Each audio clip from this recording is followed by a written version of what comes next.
네, 여러분 안녕하십니까? 가장 빠른 종합뉴스 뉴스큐 시작합니다. 네, 민주당이 입장을 바꾸면서 국회 차원의 김남국 의원 징계 논의가 시작이 됐습니다. 시동은 걸었는데 속도가 날지는 모르겠습니다. 왜 그런지 잠시 뒤에 국회 취재기자 연결하고 오늘은 국민의힘 코인게이트 진상조사단 소속의 최형도 의원에게 물어보겠습니다. 한밤에 경복궁에서 유명한 명품 브랜드 패션쇼가 열렸는데 인근 주민들 불만이 이만저만이 아니었습니다. 잠시 뒤에 소개합니다. 네, 수요일 뉴스큐 국회부터 연결해서 김남국 의원 징계 논의와 함께 또 간호법 제정안 관련 움직임도 살펴보겠습니다. 어제 윤석열 대통령이 제2요구권을 행사하며 국회로 돌려보낸 간호법 제정안은 재표결에 붙여질 가능성이 큽니다. 취재기자 연결합니다. 김경수 기자. 네, 국회입니다. 네, 민주당이 결국 자진 탈당한 김남국 의원에 대해서 국회 윤리특위에 제소하기로 했네요. 네, 오늘 오전 민주당 박성준 대변인은 당이 김남국 의원을 국회 윤리특위에 제소하기로 했다고 밝혔습니다. 원래 당 차원의 진상조사 결과를 검토해 제소하려 했지만 자체 진상조사에 한계가 있어 이재명 대표가 윤리위 제소를 결정했다고 설명했습니다. 상임위 활동 시간에 코인 거래한 것은 김남국 의원이 인정했다. 공직자, 그러니까 국회의원의 공직자 윤리 규범을 엄중하게 준수해야 할 의미가 있는데 이에 대해서 책임을 물어서 엄중히 물어서 윤리 제소에 필요하다고 판단을 했다라는 말씀을 하셨습니다. 민주당은 자체 조사와 윤리 감찰도 사실상 종료됐다고 설명했는데 다만 오늘 결정이 국민의힘 제안과는 별개라고 선을 그었습니다.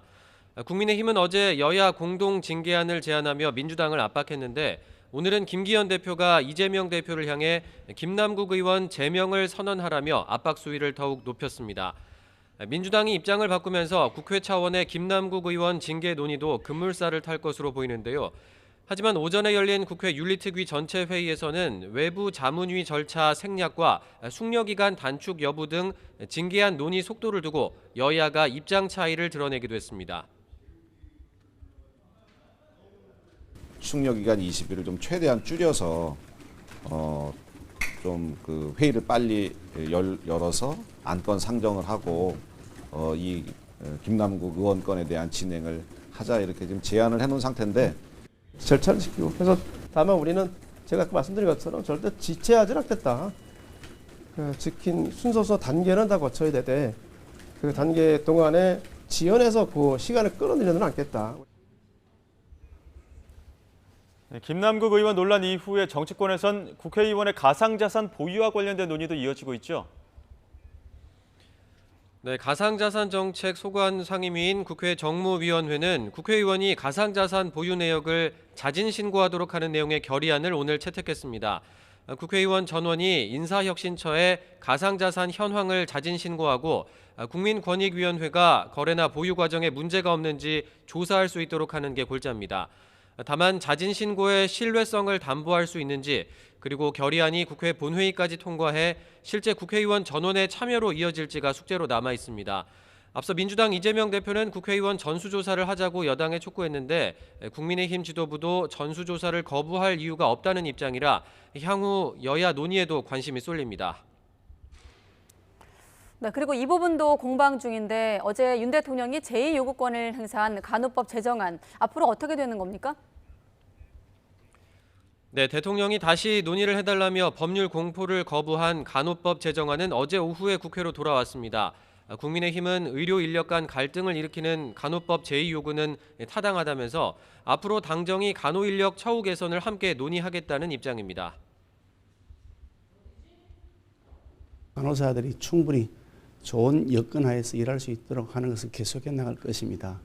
다만 지역사회 갈등을 부추기기 위해서 충분한 수거이도 없이 무작정 법을 밀어붙이는 민주당의 횡포에 대해서는 강력한 제지가 필요합니다.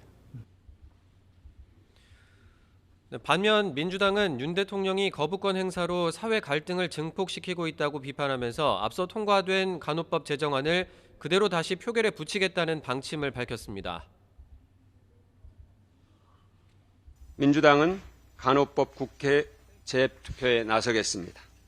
국민 건강권에 직결된 문제인 만큼 민주적 절차대로 국회법에 따라서 추진하겠습니다. 다만 제2요구로 돌아온 법안은 국회의원 과반 출석에 출석 의원 3분의 2 이상 찬성해야 본회의를 통과할 수 있어서 국민의힘이 반대표를 던지기로 당론을 정한 만큼 간호법 재통과는 사실상 불가능합니다. 그래서 앞서 1호 제2요구권 사례였던 양곡관리법처럼 간호법도 본회의에서 부결되는 단계를 밟을 거란 전망이 우세합니다. 재표결 날짜는 아직 정해지지 않았는데 오는 25일에 예정된 국회 본회의에서 처리될 가능성도 거론됩니다. 지금까지 국회에서 전해드렸습니다. 네, 그러니까 민주당도 김남국 의원을 국회 윤리특별위원회에 제소하기로 하면서 검찰의 수사와는 별개로 국회 차원의 징계 여부가 윤리위 논의를 통해서 판가름 나게 됐습니다. 그럼 윤리위가 김 의원에게 어떤 징계를 내릴 수 있는지 함께 설명해 드리겠습니다. 네, 윤리특위, 국민의힘과 더불어민주당 각각 6명씩 여야 윤리위원 12명으로 구성이 돼 있고 위원장은 5선의 민주당 변재일 의원이 맡고 있습니다. 여야 동수로 웬만해선 무게추가 한쪽으로 기울지 않는 그런 구조죠.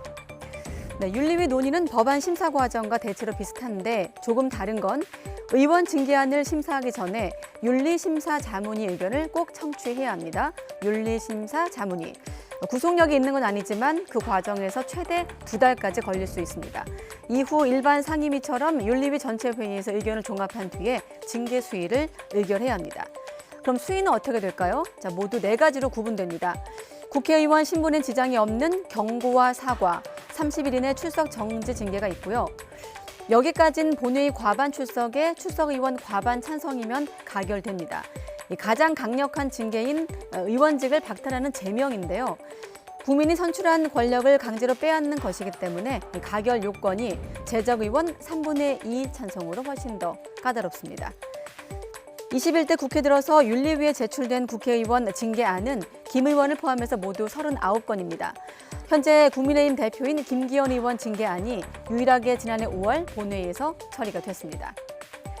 검수완박 당시 김 대표가 법제사법위원회 회의를 방해했다는 사유로 출석정지 30일 징계를 받은 건데 이때도 국회법에 따라 윤리위를 패스하고 본회의의 징계안이 바로 올라갔습니다. 21대 국회에서 윤리위가 사실상 제대로 가동된 적이 없다는 얘기가 되겠죠. 하지만 제2의 조국 사태를 넘어 남국 사태란 말까지 나올 정도로 성난 민심은 민주당으로서도 상당히 부담스러울 수밖에 없어 향후 윤리위 징계 논의가 어떻게 전개될 것인가 지켜봐야 되겠습니다. 간호사들이 간호법에 대한 거부권 행사에 맞서 준법 투쟁을 벌이기로 했습니다. 간호사 면허증 반납 운동과 또 오는 금요일에 대규모 규탄 대회도 예고했습니다. 취재기자 연결해서 알아보겠습니다. 기정훈 기자. 예, 사회 2부입니다. 네, 면허증 반납 운동 포함해서 준법 투쟁 어떤 식으로 진행이 되는 겁니까? 예, 현재 의료 현장에서 간호사들이 하고 있던 권한 밖의 일들을 거부하는 방식으로 진행됩니다. 대한간호협회는 어제부터 마라톤 회의 끝에 간호법 거부권 행사에 맞서 준법 투쟁을 선언했는데요. 현장에서 의사를 비롯한 다른 직군의 불법적 업무 지시를 따르지 않겠다는 뜻입니다. 의사를 대신한 대리 수술이나 대리 처방, 체혈을 비롯해 초음파나 심전도 검사, 기관 삽관, 수술 수가 입력 등의 행위를 하지 않겠다는 겁니다. 협회는 이를 위해 간호사가 거부해야 할 불법적 업무 리스트를 의료기관에 배포하고 불법진료 신고센터와 함께 현장 실사단도 운영하기로 했습니다. 또 간호법을 좌초시킨 것을 범죄라며 이를 알리는 포스터와 유인물을 배포하고 한 달 동안 간호사 면허증 반납 운동도 펴기로 했습니다. 면허증을 모아 반납하는 당일 보건복지부 장차관을 고발하고 파면을 요구한다는 계획입니다. 오는 금요일 19일엔 광화문에서 대규모 규탄 대회를 열고 조직적인 연차 투쟁에 나서기로 했습니다. 간호협회는 그러나 마지막까지 국민의 생명과 안전을 볼모로 한 파업은 하지 않을 것이라고 강조했습니다. 네, 파업은 아니더라도 의료 현장에서 어느 정도 진료 차질이 우려되고 있는데 간호사들이 이렇게 반발하고 있는 다시 한번 좀 이유를 짚어주시죠.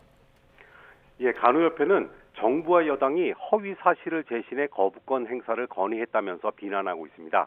간호법은 세계 90개 나라에 있는 법으로 간호법 때문에 의료 체계가 붕괴된 나라는 없다고 주장했습니다. 또 지난해 이미 간호조무사 시험 합격자의 41%가 대학 졸업자인데 어떻게 고졸로 학력을 제한한 것이냐며 반문했습니다.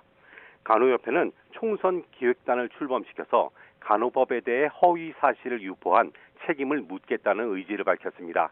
50만 간호사와 12만 간호 대학생을 대상으로 1인 1정당 갖기 운동을 시작하고 간호법이 국회에서 재추진되도록 하겠다고 강조했습니다. 정부는 간호사의 처우 개선을 책임지겠다며 간호사 달래기에 나서는데요. 보건복지부는 오늘 6번째 긴급상황 점검 회의를 열고 간호사들이 자부심을 갖고 일할 수 있도록 근로여건 개선을 위해 최선의 노력을 다하겠다고 밝혔습니다.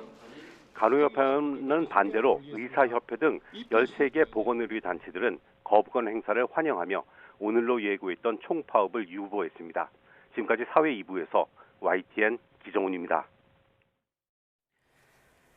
네, 이렇게 준법 투쟁 분위기를 먼저 보셨는데 대한간호협회는 대선 후보 때 했던 약속을 대통령이 어겼다고 반발하고 있는 겁니다. 반면에 대통령실과 여당에선 그런 공약 자체가 없었다는 입장인데요. 법 제정을 통한 간호사 처우 개선이 윤석열 대통령의 후보 시절 약속이었는지 황윤태 기자가 당시의 발언과 공약집을 들여다봤습니다. 대한간호협회가 용산 대통령실 앞에서 항의 집회를 열었습니다. 윤석열 대통령의 간호법 제2요구권 행사는 후보 시절 약속을 어긴 것이라고 비판했습니다. 지난 대선에서 약속하신 공약인 만큼 대통령께 간호법 31개 조문을 정독해 주실 것을 간곡히 부탁드렸음에도 지난 대선 당시 윤석열 후보가 간호사 단체와 어떤 대화를 나눴는지 찾아봤습니다. 지난해 1월 간호협회와의 간담회. 법안이 국회로 오게 되면은 제가 우리 당 의원님들께 하여튼 합당한, 아까 말씀하신 대로 정말 이 공정과 상식에 합당한 결과가 도출될 수 있도록 저희 의원님들께 잘 부탁을 드리겠습니다. 2주 뒤 원희룡 선대위 정책본부장은 법률 제정을 구체적으로 언급합니다. 국민의힘은 누구 못지않게 앞장서서 이게 조속 입법이 될 수 있도록 최선을 다하겠다. 이거를 후보께서 직접이 앞서고 윤 후보의 온라인 공약 플랫폼인 공약 위키에도 간호사의 근로 환경과 처우 개선 공약이 포함되어 있습니다. 따라서 윤 대통령이 후보 시절 간호사의 근로 환경과 처우 개선을 약속했다는 주장은 대체로 사실입니다. 그런데 어찌된 일인지 간호사 단체와 간담회를 가진 뒤에는 캠프 안에서 간호법 관련 언급이 보이지 않습니다. 대선을 한 달 앞두고 출간된 윤 후보의 대선 공약집에서는 간호사 처우 개선에 대해 코로나19 같은 비상 상황 시 수가를 평소보다 더 높게 적용하겠다는 내용만 담겼습니다. 당선 이후 대통령직 인수위원회가 발표한 110대 국정과제를 포함해 정부 출범 이후 내놓은 120대 국정과제에서도 간호법 제정은 빠져 있습니다. 반대로 더불어민주당 이재명 후보와 중도 사퇴한 국민의당 안철수 후보의 경우 공약집에 명시적으로 간호법 제정이 포함되어 있었습니다. 대통령실과 국민의힘은 정식 공약집에 담기지 않았다는 이유로 간호법 제정은 공약이 아니었다고 주장했습니다. 법안이 국회로 오게 되면 공정과 상식에 합당한 결과가 도출될 수 있도록 하겠다라고 했습니다. 즉, 윤석열 대통령은 간호사 처우 개선에 대한 원칙을 선언한 것입니다. 야당에선 간호법 제정이 21대 총선 당시 국민의힘의 전신인 미래통합당의 공약이기도 했다고 지적했습니다. 공약을 본인이 거부한 아마 헌정사 최초의 대통령. 간호법 제정 자체가 대선 공약 이전에 국민의힘 총선 공약이었고. 정리해보면 간호사의 처우 개선을 윤석열 후보가 직접 약속했고 선대위 차원에서 간호법 제정도 언급한 것은 사실이지만 공약집에는 담지 않았기 때문에 공약 파기가 아니라는 것입니다. 간호협회는 거부권을 행사한 대통령에게 정치적 책임을 묻겠다면서 단체 행동 돌입을 선언했습니다. YTN 황윤태입니다. 네, 다시 한번 요약해보면 거액의 코인 거래 의혹이 불거진 이후 김남국 의원이 민주당을 탈당했지만 파장은 연일 이렇게 더 커지고 있습니다. 앞서 박용진 의원 연결해서 민주당 내부 분위기 살펴봤고요. 오늘은 국민의힘이 꾸린 자체 태스크포스입니다. 코인게이트 진상조사단 최영도 의원 연결해서 질문해 보겠습니다. 네, 의원님 안녕하십니까? 네, 안녕하십니까? 네. 바로 여쭤볼게요. 자, 민주당이 이재명 대표의 지시가 있었다고 하면서 제소 결정을 내렸습니다. 어떻게 평가하십니까? 네, 지금 이 사실 뭐 많이 민주당 대응도 많이 늦어졌습니다. 네. 김남국 의원의 해명이라는 것이 2030 코인 투자자들 또 이 코인 시장을 잘 아는 사람들의 분노를 불렀고 해명을 할수록 더 거짓이 커지는 이런 상황이 되었습니다. 네. 더욱이 지금 저 김남국 의원은 그 민주당을 이제 탈당하면서 민주당의 진상조사위원회에 대해서도 응답하지 않은 그런 상황이 되었죠. 민주당으로서도 아마 더 이상 이 문제를 윤리 제소를 통해서 그 사실을 밝히는 것 외에는 다른 선택이 없었을 것으로 보입니다. 네, 알겠습니다. 일단 윤리위가 징계 절차에 들어가면 물리적으로는 징계안을 올리기까지 최대 80일까지 걸릴 수 있다고 들었습니다. 바로 그 윤리특위 회의에서 절차의 어떤 단축 문제를 놓고 여야가 좀 입장이 다르던데 어떻게 다른 겁니까? 네, 지금 이게 여야가 입장이 다를 수가 있겠습니까? 국민들의 의혹과 분노가 이렇게 하늘을 찌르고 있는데 네. 이 문제를 늦추거나 고의적으로 지연시킬 경우에 아마 국민들의 분노, 특히 2030 코인 투자로 해서 크게 손해를 보고 이 코인 투자 시장에 이런 음성적인 거래 네. 이런 것들에 대해서 크게 걱정하는 시민들이 용납하겠습니까? 그래서 국회 윤리특위가 할 수 있는 최대한을 해야 될 것이고 또 무엇보다도 국회 윤리특위는 지금 검찰과도 지금 이제 이 문제를 함께 들여다봐야 되기 때문에 예. 검찰의 수사 진전이라는 것이 또 윤리특위의 어떤 결정에 중대한 압박이 될 수도 있겠습니다. 무엇보다 국민들이 이번에 김남국 코인 사건으로 인해서 안고 있는 이런 큰 국회에 대한 이게 저 한 사람의 문제가 아니고요.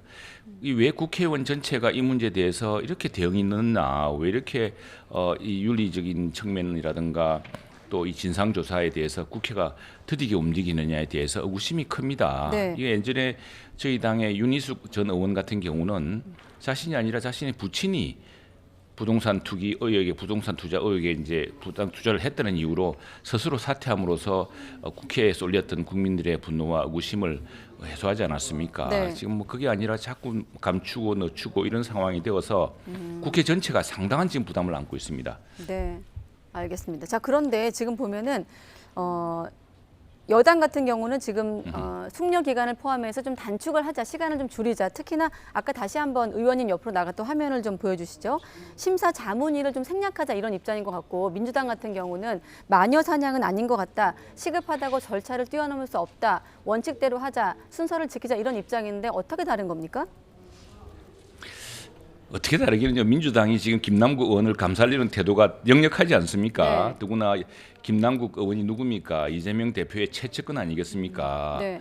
만일 민주당이 이 문제에 대해서 단호하게 하려고 했다면은 민주당 이것 때문에 민주당의 지지율이 떨어지고 있지 않습니까? 그런데도 출당이 아니라 탈당이라는 조치로 그냥 오면하게 줬고 김남국 의원은 곧 잠시 떠나서 다시 돌아올 것처럼 하지 않았습니까? 사태의 심각성을 너무나 모르고 있는 것이죠. 네. 지금 민주당 내에서도 이 문제를 둘러싸고서 굉장히 여러 의견이 있고 또 이렇게 대응하다가는 오히려 이재명 체제 자체가 생명을 단축하게 될 것이다라는 그런 걱정과 비판이 나오고 있습니다. 네. 이 문제에 대해서는 여야가 어떻게든 국민적 의혹을 싣고 또 김남국 의원이 서로 억울하다면은 빨리 본인이 자진 신고를 하고 또 이 거래소에서 자료를 제공해 줄 수 있도록 동의를 해서 네. 국회 윤리특위 활동에 적극 협력을 해야죠. 그렇게 해서 여야 간의 이런 문제를 둘러싼 괜한 그 힘의 소진이라든가 또 국민적 의혹과 분노를 증폭시키는 그런 사태를 본인 스스로 막아야 되지 않겠습니까? 네. 본인이 어떤 결단을 못한다면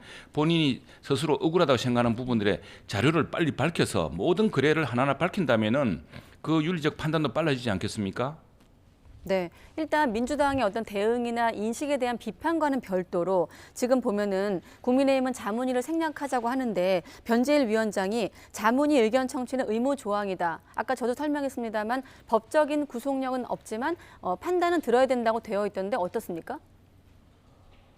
그 역시 마찬가지입니다. 민주당이 만일 정말 이 문제를 다급하게 다룬다고 한다면은 그런 절차도 금방 할 수가 있겠죠. 그리고 무엇보다 네. 김남국 의원 본인이 이 문제에 대한 소명을 빨리 해야 되지 않겠습니까? 김남국 의원만큼 스스로가 이 문제에 대한 소명을 빨리 해야지만이 본인이 혹시라도 억울한 점이 있다면 국회의원으로서 명예를 회복할 수 있지 않겠습니까? 예. 그렇지 않다고 시간을 끌어서 막연히 해서 그래서 이걸 무슨 윤석열 정부가 한 업무라는 식으로 손바닥으로 하늘을 가리는 식으로 했다가 더 큰 역풍과 더 큰 철퇴를 맞을 것입니다. 네. 이런 문제로 시간을 지체할 이유가 없습니다. 김남국 의원이 적극적으로 윤리위에 본인에 대한 소명과 사실이 아니라면 사실이 아니라는 장거를 자꾸 제출해야 되고 네. 빨리 무엇보다도 거래소에 본인의 거래 사실을 확인할 수 있는 동의서를 제출하기 바랍니다.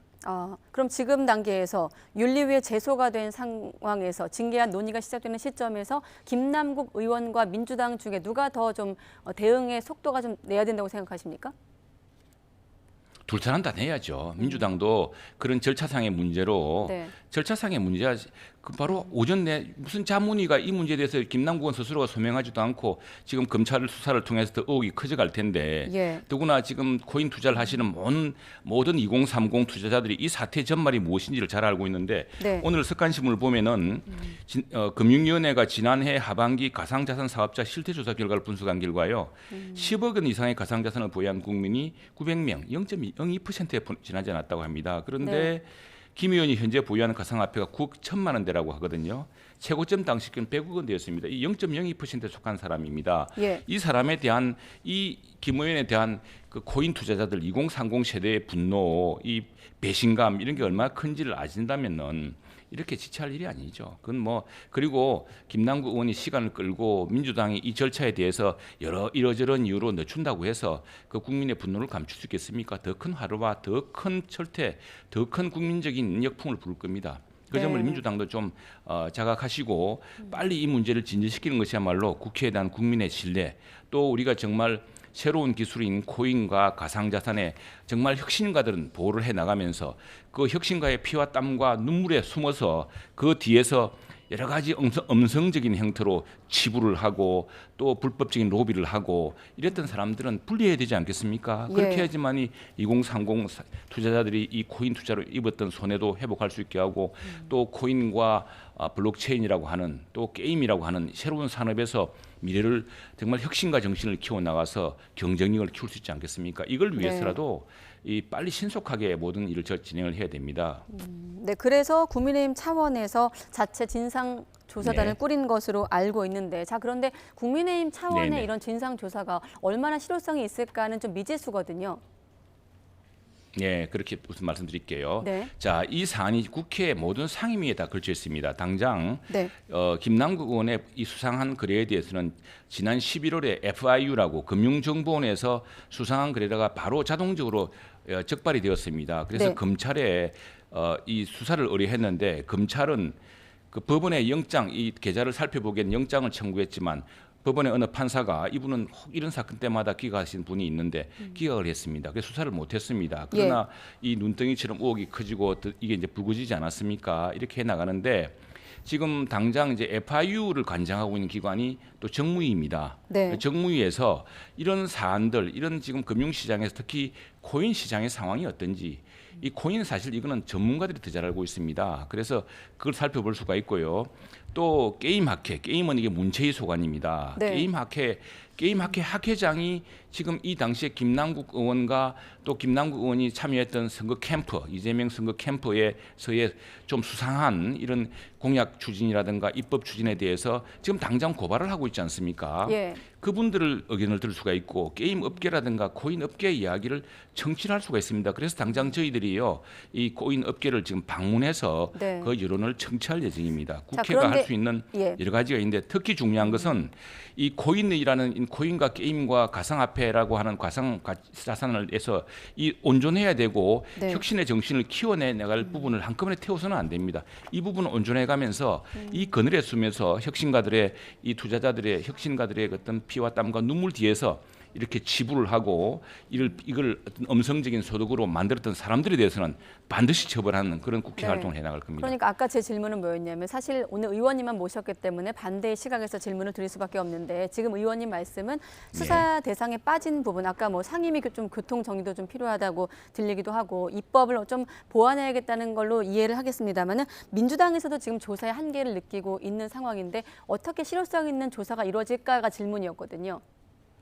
자, 지금 볼게요. 그러면 저희 우리가 법사에서 따져 물을 수가 있습니다. 네. FIU에서 거래를 해서 검찰을 불러서 검찰이 그러면 이 사건을 어떻게 수사를 진행했느냐, 네. 왜 법원에서 이걸 기각했느냐, 이 절차가 있겠죠. 예. 이것도 난 중대한 의혹이라고 생각을 합니다. 다음에 또 하나 문제 게임 학회장이 말씀하신 게 있습니다. 게임 네. 학회장이 지금 이 같은 김남국 의원이 가지고 있던 이 가상자산이 그 위험성에 대해서 네. 그리고 이 B2E라는 그러니까 게임을 해서 이 게임 머니를 현금화할 수 있는 것들의 위험성에 대해서 경고를 하고 그것이 진행돼서는 안 된다고 이미 신문 인터뷰에서 많이 밝히고 있습니다. 네. 이런 부분들을 우리 관련된 상임위에서 그분을 다시 모셔서 의견을 듣고서 이게 어떻게 잘못된 것인지 그리고 지난 대선 기간 동안 지금 뭐 코인과 일 둘러싸고서 민주당에서 여러 가지 활동이 많았습니다. 네. 그 활동에 대해서 지금 민주당은 왜 수사가 안 되냐, 왜 진상조사가 진행되지 않고 있냐면은 상당 부분의 그 민주당 대선 캠프나 이쪽에서 코인과 이 위믹스라는 이 자산에 많은 부분이 관련되어 있기 때문에 그렇습니다. 당사자이기 때문에 저는 이 문제에 대해서 이 상당히 그 지체할 수밖에 없고 네. 여러 가지 좀 주저할 수밖에 없다고 생각합니다. 저희들은 이 문제를 그 민주당이 속한 민주당 의원도 함께 참여하는 상임위를 통해서 다 밝혀낼 것이고요. 그 네. 결과를 가지고서 저희들이 지금 중복된 여러 가지 문체위 또 정무위 또 저는 산중위입니다만 또 관련된 또 법사위에서 여러 사안들을 모아서 그 가닥을 잡아 나갈 겁니다. 네, 자 시간 관계에서 마지막 질문 될 것 같은데 결국 김남국 네. 의원 논란 이후 크게 보면 이제 김남국 의원 관련된 의혹을 규명하는 게 가장 최우선이겠습니다만은 혹시라도 제2의 김남국 의원이 또 있는지 국회에 왜 이런 문제가 좀 벌어졌는지와 관련된 질문인데 아까 정무위에서 네네. 결의안을 채택을 했거든요. 의원들이 직접적으로 질문 네네. 드리면 과연 이런 자진 신고에 다 참여를 하는 겁니까? 하게 되게 만든 겁니까? 참여해야죠. 참여해야죠. 참여하지 않고 신고를 해야 됩니다. 가상자산을 다 신고를 하고 네. 그것이 자신의 상임위 활동과 상충되지는 않는 것인지 다 점검을 해야 될 것이고요. 네. 그건 간단합니다. 우선에 가상자산을 갖고 있는 데 대한 이 거래 내역을 통보해 줄 것을 동의서를 내면 되고요. 예. 스스로 가지고 있는 부분을 자진 신고하면 됩니다. 지금 저희들이 지난번에 내가 체포 동의안이 국회에 제출되더라도 나에 관한 범죄에 관해서는 나는 불체포 특권 뒤에 숨지 않겠다라고 선언한 사람 중에 한 사람인데 네. 그 수십 명의 국회의원들이 그렇게 했을 때는 법적으로는 그걸 할 방법이 없지만 그런 어떤 서약서를 쓰는 방식으로 네. 또 국회에 미리 내가 이럴 경우는 이렇게 하겠다고 미리 하는 방식으로 지금 그런 입법 미비도 이게 입법상의 지금 한계도 네. 지금 넘어서지 않았습니까? 마찬가지로 지금 국민들이 이렇게 의구심을 가지고 국회의원들이 상임위 활동을 하지 않고 세상의 상임위 기간 중에 코인 투자를 하고 있구나. 이 얼마나 국회의원 활동과 국회의 건의와 국회의 실리를 실추시키는 행위입니까? 이 문제를 스스로 밝히고 스스로 신고하고 해서 그런 실추된 건의와 신뢰를 회복해야죠. 네, 알겠습니다. 그 점에 대해서는 여자 누구도 반대할 수 없을 것입니다. 네. 일단은 윤리위 제소로 간 상황이기 때문에 윤리위 차원의 어떤 진상 규명 과정을 지켜보겠습니다. 네, 국민의힘 최영도 의원이었습니다. 의원님 고맙습니다. 네, 감사합니다.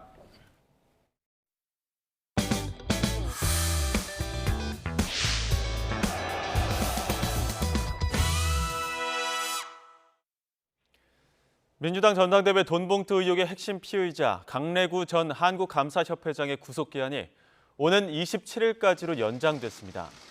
강 전 회장은 재작년 전당대회 직전 송영길 전 대표 캠프에서 현역 의원과 당 인사들에게 돈봉투 9,400만 원이 뿌려지는데 적극적으로 관여한 혐의를 받고 있습니다. 이와 함께 검찰은 최근 송 전 대표의 외곽 후원 조직인 평화와 먹고 사는 문제 연구소의 회계 담당 직원 박모 씨와 행정 업무를 맡은 김모 씨를 피의자로 입건한 것으로 파악됐습니다. 검찰은 이재명 민주당 대표가 재작년 대선 후보 예비 경선 기탁금으로 낸 1억 원이 김용 전 민주연구원 부원장이 대장동 일당에게서 받은 범죄 수익금으로 마련된 돈인 것으로 보고 수사하고 있습니다. 검찰은 김 전 부원장 불법 정치자금 8억 4,700만 원의 사용처를 추적하는 과정에서 이 같은 정황이 담긴 계좌 내역과 통화 내용 등을 확보한 것으로 알려졌습니다. 이에 대해 김 전 부원장 측은 입장을 내고 전혀 사실이 아니라며 검찰이 김 전 부원장이 유동규 전 성남도시개발공사 본부장에게 받았다는 6억 원의 사용처를 입증하기 어려워지자 언론을 통해 사실을 호도하고 있는 거냐고 반발했습니다. 백현동 개발비리 사건을 수사하는 검찰이 개발 사업을 진행한 시행사 대표의 회삿돈 횡령 정황을 포착해 추가 강제 수사에 나섰습니다. 서울중앙지검 반부패 수사 1부는 오늘 횡령 혐의 등을 받는 아시아디벨로퍼 정모 대표의 주거지와 거래했던 관계사 사무실 등 10여 곳을 압수수색하고 있습니다. 정 대표는 2015년 9월부터 지난 3월까지 성남시의 백현동 개발부지 용도 변경이나 임대주택 비율 축소 같은 인허가를 청탁하고 그 대가로 현금 77억 원과 5억 원어치 공사 현장 식당 사업권을 부정하게 건넨 혐의를 받고 있습니다. 2년 동안 여러 종류의 마약을 상습 투약한 혐의를 받는 배우 유아인 씨가 두 번째 경찰 출석에서 20시간 넘게 조사를 받았습니다. 경찰은 조사 결과를 바탕으로 구속영장을 신청할지 이번 주 안에 결정할 계획입니다. 윤홍성 기자입니다. 2달 만에 경찰에 재출석해 밤샘 조사까지 마친 배우 유아인 씨가 피곤한 얼굴로 경찰서를 나섭니다. 검은색 정장을 입은 유 씨는 죄송하다며 짧게 대답하고 바로 자리를 떴습니다. 혹시 조사에서 어떤 내용 설명하셨습니까? 제가 할 수 있는 말들 했습니다. 심려를 끼쳐 죄송합니다. 코카인 등 투약한 혐의 인정하십니까? 전날 오전 9시부터 시작된 2차 조사는 21시간을 넘겨 끝이 났습니다. 경찰은 유 씨의 동의를 받아 밤샘 조사를 진행했고 추가 소환은 고려하고 있지 않다고 밝혔습니다. 유 씨가 프로포폴과 졸피뎀, 케타민 등 의료용 마약을 병원 한 곳이 아닌 여러 곳에서 처방받았기 때문에 시간과 장소를 일일이 확인하는 과정에서 오랜 시간이 걸린 것으로 알려졌습니다. 2차 조사도 장시간 진행된 점으로 미뤄 유 씨 측이 혐의의 상당 부분을 부인하는 것이 아니냐는 관측도 나옵니다. 취재진은 입장을 듣기 위해 유아인 씨 측 변호인에게 연락을 취했지만 답변을 듣지는 못했습니다. 앞서 유 씨는 1차 조사 당시 대마를 제외한 코카인 등 마약 혐의를 부인했고 프로포폴과 케타민 투약은 치료 목적이라고 주장했습니다. 유 씨의 신병 처리는 이번 주 안에 결정될 전망입니다. 경찰은 이번 조사 결과를 바탕으로 증거인멸이나 도주 우려 등을 고려해 조만간 구속영장 신청 여부를 결정할 계획이라고 밝혔습니다. YTN 윤웅성입니다. 경찰이 가수 남태현 씨와 방송인 서민재 씨에 대해 마약 투약 혐의로 구속영장을 신청했습니다. 경찰은 지난해 9월 국립과학수사연구원에 이들의 모발을 맡겨 정밀 감정을 의뢰했고 필로폰 양성 결과를 통보받은 것으로 전해졌습니다. 남 씨와 서 씨의 구속영장 실질 심사는 내일 오전 열립니다. 옷 속에 마약을 숨겨 국내로 몰래 들여온 일당이 경찰에 붙잡혔습니다. 경찰은 총책인 27살 남성 A씨와 밀수업자인 27살 남성 B씨 등 모두 74명을 검거했습니다. A씨 등은 베트남에서 싼 값에 마약을 들여온 뒤 텔레그램을 통해 이른바 던지기 수법으로 마약을 판매해온 것으로 조사됐습니다. 특히 밀수업자 B씨는 검거 당시 옷 속에서 케타민 약 300g, 시가 1억 5천만 원어치가 발견되기도 했습니다. 중국 프로축구팀에서 뛰고 있는 손준호 선수가 공안에 체포된 지 엿새 만인 오늘 우리 외교당국과 영사 면회를 했습니다.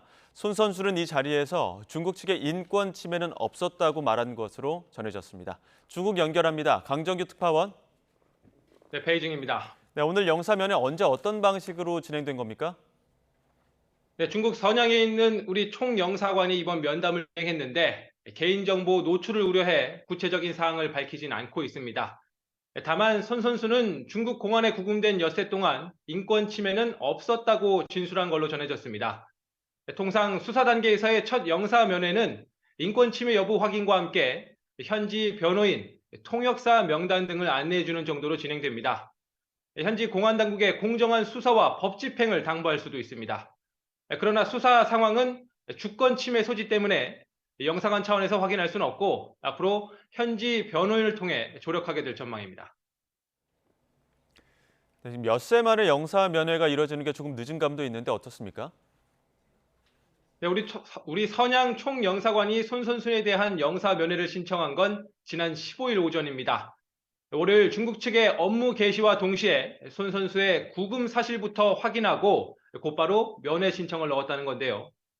손 선수의 체포 사실을 알게 된 직후엔 주말과 휴일이라 관련 서류 준비 작업을 해뒀다는 설명입니다. 정리하면 손 선수 체포 사흘 만에 영사 면회 신청이 이루어졌고 중국은 이틀 만에 허가해 준 셈입니다. 한중 영사협정 7조엔 쌍방이 영사 면회를 신청한 지 4일 안에 허가하도록 규정돼 있습니다. 또 2021년에 발효된 우리나라 영사조력법 11조는 재외국민이 체포나 구금된 경우 지체 없이 접촉을 시도해야 한다고 명시하고 있습니다. 네, 현재 공식적으로 드러난 건 손준호 선수에게 비공무원 뇌물수수죄가 적용됐다는 건데 이거 어떻게 풀이할 수 있는 겁니까? 네, 중국 형법 용어를 그대로 쓰면 비국가 공작인원 수뢰죄입니다. 앞서 지난 2009년에도 중국 축구계에 승부조작 척결을 위한 대대적인 수사가 진행된 적이 있는데요. 그때 처벌받은 축구계 인사 대부분에게 적용된 혐의가 바로 이 뇌물수수죄였습니다. 스포츠 승부 예측 도박을 하는 사람들로부터 돈을 받고 일부러 경기에서 져주는 방식인데요. 당시 승부조작 수사를 주도했던 곳이 바로 랴오닝성 공안국이었습니다. 앞서 체포된 산둥 타이산의 중국 동포 선수 찐징다오나 최근 종적을 감춘 하우웨이 감독도 랴오닝 공안국 조사를 받는 걸로 알려졌습니다. 중국 축구는 지난해 2월 카타르 월드컵 예선에서 베트남에 3대1로 완패하며 5번 연속 본선 진출에 실패했습니다. 이어 8월 유소년 축구 결승전의 승부 조작 의혹이 사실로 확인되면서 또 한 차례 사정의 칼바람이 몰아치고 있습니다. 지금까지 베이징에서 전해드렸습니다. 네, 검찰이 주가 조작 등의 혐의로 구속된 투자자문업체 라더견 대표 등이 재산을 처분하지 못하도록 동결했습니다. 검찰과 금융당국 합동수사팀은 어제 라 대표 일당의 부동산과 예금, 주식 등 재산 2,640여억 원에 대해 기소 전 추징보전했습니다. 기소 전 추징보전은 피의자들을 기소하기 전에 범죄 수익에 해당하는 재산을 동결하는 절차입니다. 몬테네그로 검찰이 가상화폐 테라 루나 폭락 사태의 핵심 인물인 권도형 테라폼랩스 대표의 보석을 허용한 법원의 결정에 불복해 항고했습니다. 몬테네그로 현지 언론에 따르면 몬테네그로 수도 포드고리차 지방검찰청은 최근 권 대표와 그의 측근인 한모 씨의 보석을 허가한 재판부에 항고장을 제출했습니다. 법원이 검찰의 항고를 기각하고 각각 40만 유로, 우리 돈으로 5억 8천만 원의 보상금 지급이 확인되면 권 대표 등은 보석으로 풀려나게 됩니다. 현재 교통경찰관이 음주운전을 하다가 사고를 내고 운전자 바꿔치기까지 시도했다는 정황이 나와 경찰이 수사 중입니다. 경찰은 음주운전과 범인 도피 혐의로 전북경찰청 교통과 소속 30대 A경장을 붙잡아 조사하고 있습니다. A경장은 지난 15일 밤 10시쯤 전주시 평화동 도로에서 술을 마시고 운전하다가 앞서가던 차를 들이받은 혐의 등을 받습니다. 뇌전증을 앓는 것처럼 속여 병역 의무를 회피하려 한 혐의로 재판에 넘겨진 배우 송덕호 씨가 1심에서 징역형의 집행유예를 선고받았습니다. 법원은 브로커에게 1,500만 원을 주고 뇌전증을 호소해 4급 보충역 판정을 받은 혐의로 기소된 송덕호 씨에게 징역 1년에 집행유예 2년을 선고했습니다. 송 씨는 재판을 마친 뒤 취재진에게 자신의 잘못을 인정하고 그에 맞는 판결이 나온 것 같다면서 불러주는 대로 입대하겠다고 말하기도 했습니다. 시민단체 참여연대가 윤석열 정부 들어 지난 1년 동안 검찰의 권한이 갈수록 비대해지면서 수사 공정성마저 잃어버리고 있다고 비판했습니다. 참여연대는 오늘 검찰 플러스 보고서 발간 기자회견을 열고 윤 대통령이 특수수사 인맥을 검찰 주요 보직에 앉히고 정부 부처에도 검찰 출신들이 대거 기용되고 있다고 지적했습니다. 또 검경 수사권 조정으로 중립을 찾아가던 검찰 권력이 다시 비대해지면서 수사 공정성을 상실하고 있다며 특히 대통령 가족 수사는 검찰 수사의 성역에 들어갔다고 주장했습니다. 네, 반면에 취임 1년을 맞은 한동훈 법무부 장관은 법무부 역할을 더 잘하고 싶다는 소회를 밝히며 참여연대를 겨냥한 비판을 내놓기도 했는데 이어서 들어보겠습니다. 법무부의 일은 국민의 안전과 권익을 보호하는 거잖아요. 저는 1년 전에 이걸 처음 시작할 때 그 일을 참 잘하고 싶었거든요. 근데 지금 또 너무 그렇게 생각합니다. 잘하고 싶습니다. 많이 부족하지만 잘 해보겠습니다. 이렇게 저를 응원해 주시는 분들 못지않게 저를 비판해 주시는 분들께도 감사하다는 말씀 드립니다. 저희가 이제 낸 법안들에 대해서 아직 제대로 통과되지 못한 부분이 있고, 그리고 제가 국민들께 뭐 설명하거나 그럴 때 좀 부족한 점이 있었을 수 있을 것 같습니다. 저희 기본 업무는 국민과 또 국회를 설득하는 업무이기 때문에 차분한 마음으로 잘 하겠습니다. 누구라도 자기 주장은 할 수 있는 겁니다. 저는 주전 선수가 심판인 척해서 국민을 현혹하는 것은 문제라는 말씀을 드린 거죠. 노조 간부가 노조원의 분신을 말리지 않았다는 조선일보 보도에 대해 민주노총 건설노조가 악의적 왜곡 보도라고 비판했습니다. 민주노총 건설노조와 언론노조는 오늘 기자회견을 열고 조선일보가 분신 사망한 강원지구 양이동 씨의 유가족을 상대로 2차 가해를 저질렀다며 법적 대응에 나서겠다고 밝혔습니다. 윤창현 언론노조 위원장은 언론의 이름을 내걸고 다른 노동자를 혐오하듯 죽음마저 왜곡하는 행위가 언론 윤리에 부합하는지 조선일보는 스스로 엄정히 평가해야 한다고 주장했습니다. 윤익은 경찰청장이 최근 어린이 보호구역 교통사고가 잇따르는 데 대해 무거운 책임감을 느낀다고 밝혔습니다. 윤 청장은 오늘 서울 덕이초등학교에서 간담회를 열고 전국의 모든 어린이가 지금보다 훨씬 나은 환경에서 교통 안전을 걱정하지 않고 성장할 수 있는 환경을 만들겠다면서 이렇게 말했습니다. 국내 4년 만에 발생한 구제역 발생 농가가 하루 만에 3곳이 늘어나는 등 확산 속도가 심상치 않습니다. 정부가 확산을 막기 위해 이번 주까지 전국 가축 농가에 구제역 백신을 놓기로 하는 등 방역 조치를 대폭 강화하고 있습니다. 취재기자 연결합니다. 양희력 기자. 네, 농림축산식품부입니다. 네, 정부가 내놓은 대책들 자세히 설명해 주시죠. 네, 구제역은 일주일 전인 지난 10일 충북 청주에 있는 한우 농장에서 발생한 이후 지금까지 청주와 증평군 소재 한우 농장 9곳과 염소 농장 1곳으로 늘어났습니다. 특히 어제 하루에만 3곳으로 늘어난 데다 염소 농장까지 처음 구제역이 발견되면서 긴장감이 커지고 있습니다. 이에 정부가 구제역 확산을 조기에 차단하기 위해 방역 조치를 전국으로 확대하기로 했습니다. 우선 소와 돼지, 염소 등 우제류 가축의 항체 형성을 위해 오는 20일까지 전국 농가에 구제역 긴급 백신 접종을 완료할 계획입니다. 시군별로 긴급 접종 확인반을 구성해서 백신 항체 양성률 모니터링 검사를 강화하고 백신을 맞지 않은 농가에는 과태료를 처분하고 매몰 처분 보상금도 주지 않기로 했습니다. 또 구제역이 발생한 충북 청주와 증평군을 비롯해 인근 7개 시군 농가는 백신 항체 형성 기간을 고려해서 오는 30일까지 2주 동안 이동을 제한하고 가축 시장도 폐쇄해야 합니다. 수평 전파 차단을 위해 구제역 발생 농장 인근 시군 농장과 주변 도로에 가용 가능한 모든 소독 자원을 동원해서 집중 소독에 나서고요. 지자체의 경우 구제역 발생 의심 농가를 조기에 발견하기 위해 구제역이 발생한 지역의 임상 검사와 정밀 검사를 오늘까지 완료하고 이후 매주 한 차례에서 2차례 추가 임상 검사를 시행합니다. 농식품부는 이번 구제역 바이러스가 해외에서 유입된 것으로 보인다며 국내 유입 차단을 위해 국경 검역도 강화하기로 했습니다. 이를 위해 동남아 등 구제역 발생 국가 노선의 휴대 축산물 검역을 강화하고 특급 탁송 화물에 대해선 3주 동안 세관과 합동 검사를 시행할 예정입니다.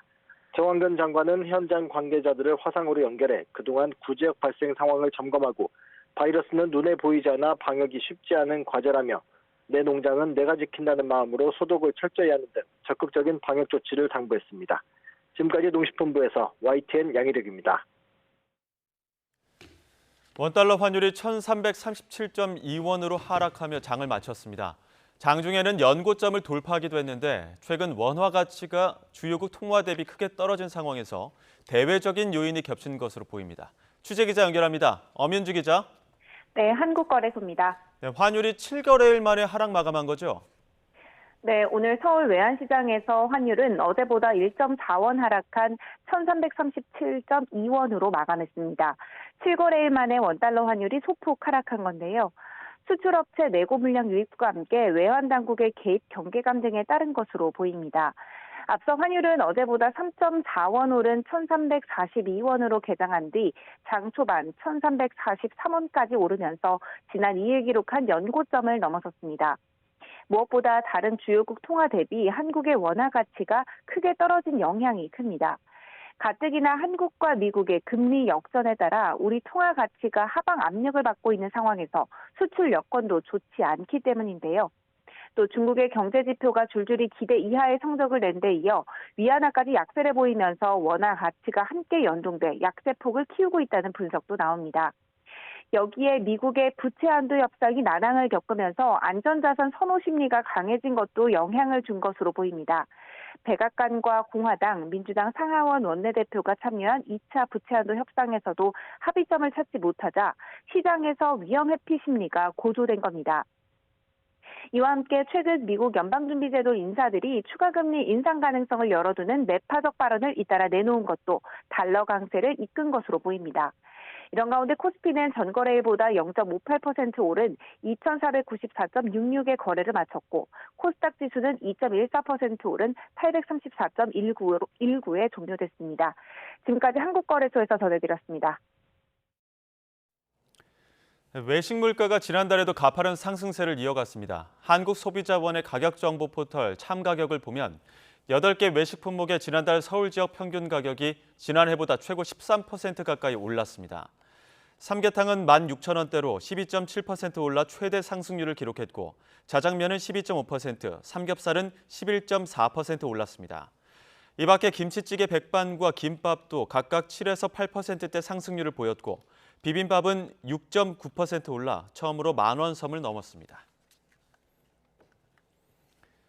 서울시가 올 하반기 지하철 기본요금 인상폭을 300원에서 150원으로 낮추는 방안을 검토하고 있습니다. 백호 서울교통공사 사장 후보자는 오늘 서울시 의회 인사청문회에서 지난달 300원을 인상할 계획이었지만 올 하반기 150원을 인상할 계획인 것으로 안다고 말했습니다.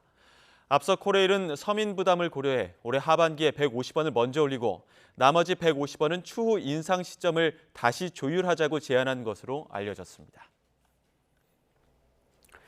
네, 최악의 경영난을 겪고 있는 한국전력, 코레일 다음으로 인원이 많은 국내 두 번째 공기업입니다. 한때 대졸 신입사원을 1,000명 이상 뽑기도 했는데 올해는 대규모 적자에 발목이 잡혀 채용 계획조차 세우지 못하고 있습니다. 한전 등 공기업 입사를 준비하는 취업준비생들이 애꿎게 피해를 보고 있습니다. 보도에 박홍구 기자입니다.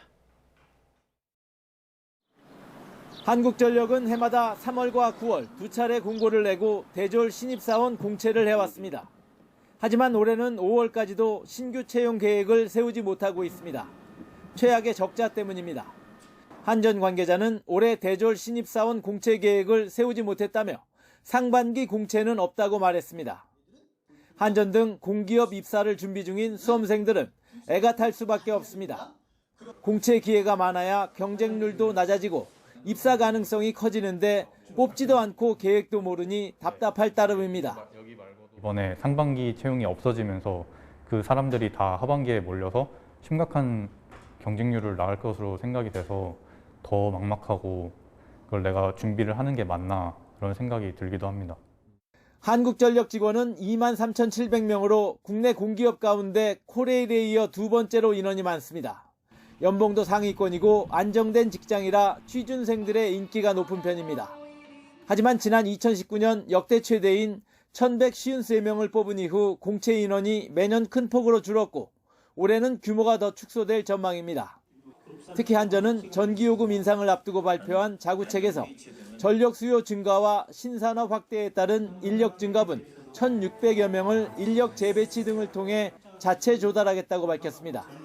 또 정부의 공공기관 인원 감축 계획에 따라 앞으로 3년간 정원을 496명 줄이기로 해 신입사원 선발 규모는 줄어들 수밖에 없습니다. 국제 에너지 가격 상승에 따라 전기요금을 올리지 못해 초래된 한전의 부실. 피해는 아무런 잘못도 없는 취업 준비생들에게까지 돌아가고 있습니다. YTN 박홍구입니다. 글로벌 반도체 패권 경쟁이 치열한 가운데 삼성전자에서 또다시 기술 유출 사건이 발생했습니다. 삼성전자는 최근 핵심 기술이 포함된 자료를 유출한 혐의로 엔지니어 A씨를 해고 조치하고 국가기관에 수사를 의뢰했습니다. A씨는 핵심 기술이 포함된 중요 자료 수십 건을 외부 개인 메일로 발송했으며 이 중 일부를 다시 본인의 또 다른 메일 계정으로 2차 발송한 뒤 보관하다가 적발된 것으로 알려졌습니다. 네, 날은 점점 더워지는데 전기와 가스 요금까지 오르면서 팍팍한 서민들 부담이 더 커지고 있습니다. 가뜩이나 좋지 않은 우리 경제가 잇따라 열린 한미, 한일 두 정상회담 성과로 얼마나 나아질 수 있을지 궁금하기도 한데요. 산업통상자원부 장영진 1차관 모시고 이야기 나눠보겠습니다. 어서 오십시오. 안녕하세요. 네, 안녕하십니까. 인도네시아에서 바로 오셨다고 하셔서 질문 바로 드리면 어떤 배경으로 갔다 오신 건가요? 예, 이번에 뭐 언론사 행사 때문에 가긴 했지만 네. 9월에 아세안 정상회담을 준비하기 위해서 가서 조코이 대통령도 뵙고 그리고 장관님도 여러 분 만나서 네. 여러 가지 협력 사업을 논의했습니다. 예, 인도네시아 경제조정부 장관도 또 면담하신 걸로 알고 있는데 뭐 좋은 성과 가지고 오신 게 있습니까? 예, 뭐 저희들이 요청하는 사항도 많이 얘기를 했고요. 또 그쪽에서도 우리 한국 기업의 어떤 첨단 산업에 대한 투자라든가 에너지 분야 협력 이런 여러 가지 의제들을 많이 해서 정말 좋은 성과가 있었습니다. 네, 알겠습니다. 원전이나 기후변화 대응 부분은 잠시 뒤에 다시 여쭙기로 하고 아무래도 시청자분들이 가장 좀 궁금해하는 부분부터 질문 드리겠습니다. 전기랑 가스 요금이 올라서 이제 어제부터 인상분이 반영된 걸로 알고 있습니다. 아까 저희도 뭐 서민들 부담 얘기를 했는데 안 올릴 수가 없었던 거죠? 네. 예, 저희들도 참 마음이 굉장히 무겁습니다. 네. 지난해와 올해 모두 해서 한 전기요금이 40% 정도 올랐는데 뭐 저희들도 안타깝지만 주요 선진국들 보면 뭐 2배에서 4배 정도 올랐습니다. 그래서 저희들도 최대한 인상 요인을 좀 억제하려고 노력을 했고 또 그렇지만 또 그냥 누르기만 하면 뭐 공기업들의 재무 구조라든가 또 금융시장 상황에 또 악영향을 미치기 때문에 어쩔 수 없이 최소한 범위 내에서 올렸다는 말씀을 드리고 마냥 올리기만 한 것이 아니라 우리 취약계층을 위해서 여러 가지 대책들을 같이 준비했습니다. 에너지 캐시백이라든가 그다음에 전기요금 취약계층에 대한 전기요금 1년간 동결 그리고 에너지 바우처를 대폭 확대하는 여러 가지 조치들을 같이 준비하고 있습니다. 예, 공기업 재무 구조 때문에 어쩔 수 없는 측면도 있었다 말씀하셨는데 한전과 가스공사의 경영난 지금 말씀하신 거죠. 이번 요금 인상으로도 한전 가스공사 정상화하는데 좀 쉽지 않다고 하더라고요. 예, 워낙 누적된 적자가 큽니다. 지난해에 보면 21년에 비해서 한전의 재생에너지와 천연가스 구입 단가가 2배 정도 올랐습니다. 그리고 과거 5년 동안 값비싼 천연가스와 재생에너지의 비중이 지속적으로 증가했기 때문에 그런 부분이 누적돼서 지금 공기업의 어떤 재무 상황과 요금 인상 요인으로 작용하고 있고 뭐 저희들이 아까 말씀드렸다시피 그럼에도 불구하고 최소화하면서 이번에 두 기관이 한 40조 정도의 자구 노력을 발표했습니다. 뭐 수도권에 있는 알짜 부동산 매각을 포함해서요. 하여튼 그런 방법을 통해서 서민에 대한 부담을 최소화하는 방향으로 저희들이 노력하고 있다는 말씀을 드립니다. 네, 이를테면 조금 직접적으로 거칠게 질문드리면 국민한테 이제 손을 벌린 셈이잖아요, 나라에서 이를테면은. 근데 이게 또 이번이 마지막이냐 이런 의문이 나오고 있는 거거든요. 이번에 요금 인상하면 그 다음은 없는 것인가가 가장 좀 핵심적인 질문인데 어떻게 전망하면 되겠습니까? 예, 좀 하여튼 다른 선진국에 비해서 저희들이 최소화하고 있는데 지금 당장 저희들이 뭐 요금 인상을 계획하고 있지는 않습니다. 일단 아까 말씀드린 대로 대규모 자구 노력을 통해서 인상 요인을 최소화하면서 또 다른 경제 변수를 봐야 되겠지만 하여튼 지금은 그런 방향으로 자체 흡수하는 노력을 강화하고 있다는 말씀을 드립니다. 예, 뭐 전기료 인상 관련해서 어제 또 국무회의에서는 윤석열 대통령 한전 부실화 배경으로 탈원전 꼽기도 했었는데 그런 또 배경에서 본다면 지금 전 정부 탈원전 정책 폐기하고 원전 산업 제도 의학 준비하고 있지 않습니까? 어떤 내용으로 지금 준비하고 있는 겁니까? 예, 뭐 한마디로 탈원전은 하지만 원전 비중을 줄이면서 또 값비싼 재생에너지와 천연가스를 비중을 늘린 게 다 합쳐서 탈원전이라는 형태로 나타나는 거고요. 원전 산업 자체로 보면 지난 정부의 탈원전 정책을 해서 저희들이 파악하기로는 원전 기자재 업체가 한 65개사가 폐업을 했고 또 그중에 일부에서는 또 극단적 선택을 하신 분들도 있고 원전 생태계 전체 매출액이 한 20% 정도 줄었습니다. 근데 저희들 지난 1년간 많이 원전 생태계 복원을 위해서 노력을 해서 지난 한 해에만 한 2조 4천억 정도의 일감을 공급했고 특히 지난 3월에 신한울 3, 4호기가 이제 주기기 계약이 되면서 한 2조 9천억 정도의 일감 공급 효과가 발생해서 아마 이 부분이 이제 진행되면서 이제 원전 생태계는 거의 완전히 복원되지 않을까 하는 생각이고 이외에도 또 연구 개발과 또 전문인력 양성 등을 통해서 좀 더욱 발전하는 그런 계기를 만들어 나가고 있다는 말씀을 드립니다. 그런데도 한편으로는 지진도 걱정이거든요. 예. 최근에 동해 앞바다에서 뭐 뉴스 보셨겠습니다만 30번 넘는 크고 작은 지진도 발생을 했는데 또 주로 동해 쪽입니다. 이 부분은 좀 안전에 대해서 어떻게 파악하고 계십니까? 예, 우리 원전 산업은 사실 건설 능력도 최고지만 운영 능력도 최고입니다. 지금 현재 우리 대부분의 원전이 진도 6.5가 되면은 자동 정지가 되게 되어 있고요. 일부 신형 원전은 6.9가 돼야지 자동 정지가 되게 되어 있습니다. 그렇게 되면 이제 이제 냉각이 되는 거죠. 그리고 특히 이 후쿠시마 원전 이후에 저희들이 수많은 대책을 통해서 2중, 3중의 안전 장치를 마련해 놨기 때문에 단도직입적으로 말씀드리면 저번에 동일본 대지진 같은 9.1의 지진이 우리나라에 발생하더라도 우리나라에서 원자로가 타격을 받거나 그런 일은 발생하지 않습니다. 또한 지금 현재 우리가 한미 간에 개발 중인 SMR 같은 경우는 소형 모듈형 원전은 지금 내진 성능이 지금 기존 대형 원전에 비해서 2배 수준입니다. 그러니까 지금도 굉장한 내진 성능을 갖고 있지만 앞으로 우리가 개발하는 원전은 더더욱 더 안전한 그 원전을 개발하고 있다는 말씀을 드립니다. 예. 또 최근 원전 포함해서 조금 어려운 용어긴 합니다만 무탄소 에너지 얘기들도 많이 나오고 있습니다. 이 부분이 이제 원자력 발전도 포함하다 보니까 기업 부담을 좀 완화하는 측면이 있다 이런 이야기 나오고 있는데 조금 전에 관련 세미나도 열리기도 했었고요. 이런 논의가 산업적으로 왜 필요한지도 설명을 해주시죠. 이게 뭐 산업뿐만 아니라 우리 태평양 도서국가들은 정말 생존 위기이지 않습니까? 그런데 기후 변화 대응의 바이블이라고 할 수 있는 게 이제 파리 협약이지 않습니까? 근데 파리 협약은 재생에너지뿐만 아니라 원전, 수소 등 모든 무탄소 전원을 각국이 갖고 있는 가장 제일 어베일러블한 무탄소 전원을 최대한 활용해서 아무튼 이산화탄소 배출을 줄이자 이런 게 이제 목적이고요. 일각에서 뭐 아리백이 좀 강조되긴 했는데 재생에너지만을 사용하자는 건 이제 사실이 아니고요. 얼마 전에 우리 탄소중립위원장께서 아리백을 주관하는 영국의 CBP 대표를 만났는데 그분도 원전도 충분히 활용 가능한 수단이다라고 말씀하셨고 미국의 환경 진보라든가 서드웨이 같은 환경 단체들도 원자력 그걸 충분히 활용하자는 그런 입장에 있어서 아무튼 요약하면 모든 수단을 총동원해서 이산화탄소를 배출을 할 수 있는 줄일 수 있는 그런 총력을 기울이자는 게 저희들 정책 방향입니다. 네. 뭐 말씀하신 대로 친환경이 갈수록 좀 중요해지고 있는 가치인데 한편으로는 얼마 전에 또 지난 정부에서 세웠던 국가 온실가스 감축 목표를 수정하기도 했거든요. 좀 지킬 수 없었던 약속이었다 이런 설명을 좀 들었는데 좀 질문 함께 드리면 어떻습니까? 저희들 기본 입장이 지난 사실 국회에서 35% 목표가 정해졌는데 그게 이제 당시 청와대에서 5%를 갑자기 올려서 굉장히 더더욱 좀 어려운 정책이 됐었는데 저희들 이번 정부에서 그 목표 자체를 변경하지는 않았습니다. 다만 이제 분야별로 배분을 조정해서 좀 실현 가능한 목표를 만들었고요. 저희들 기본 입장은 그렇습니다. 어디 가서 우리 장밋빛 목표를 제시하는 건 쉽습니다. 그런데 만약에 2030년에 그걸 우리가 못 지킨다면 정말 우리 국가가 정말 할 일은 아니죠. 그래서 우리 한국이 국제사회에 책임 있는 일원이라면 실현 가능한 목표를 제시하고 그걸 반드시 이행했을 때 정말 우리가 국제사회에서 존경받는 국가가 되지 않냐 하는 생각입니다.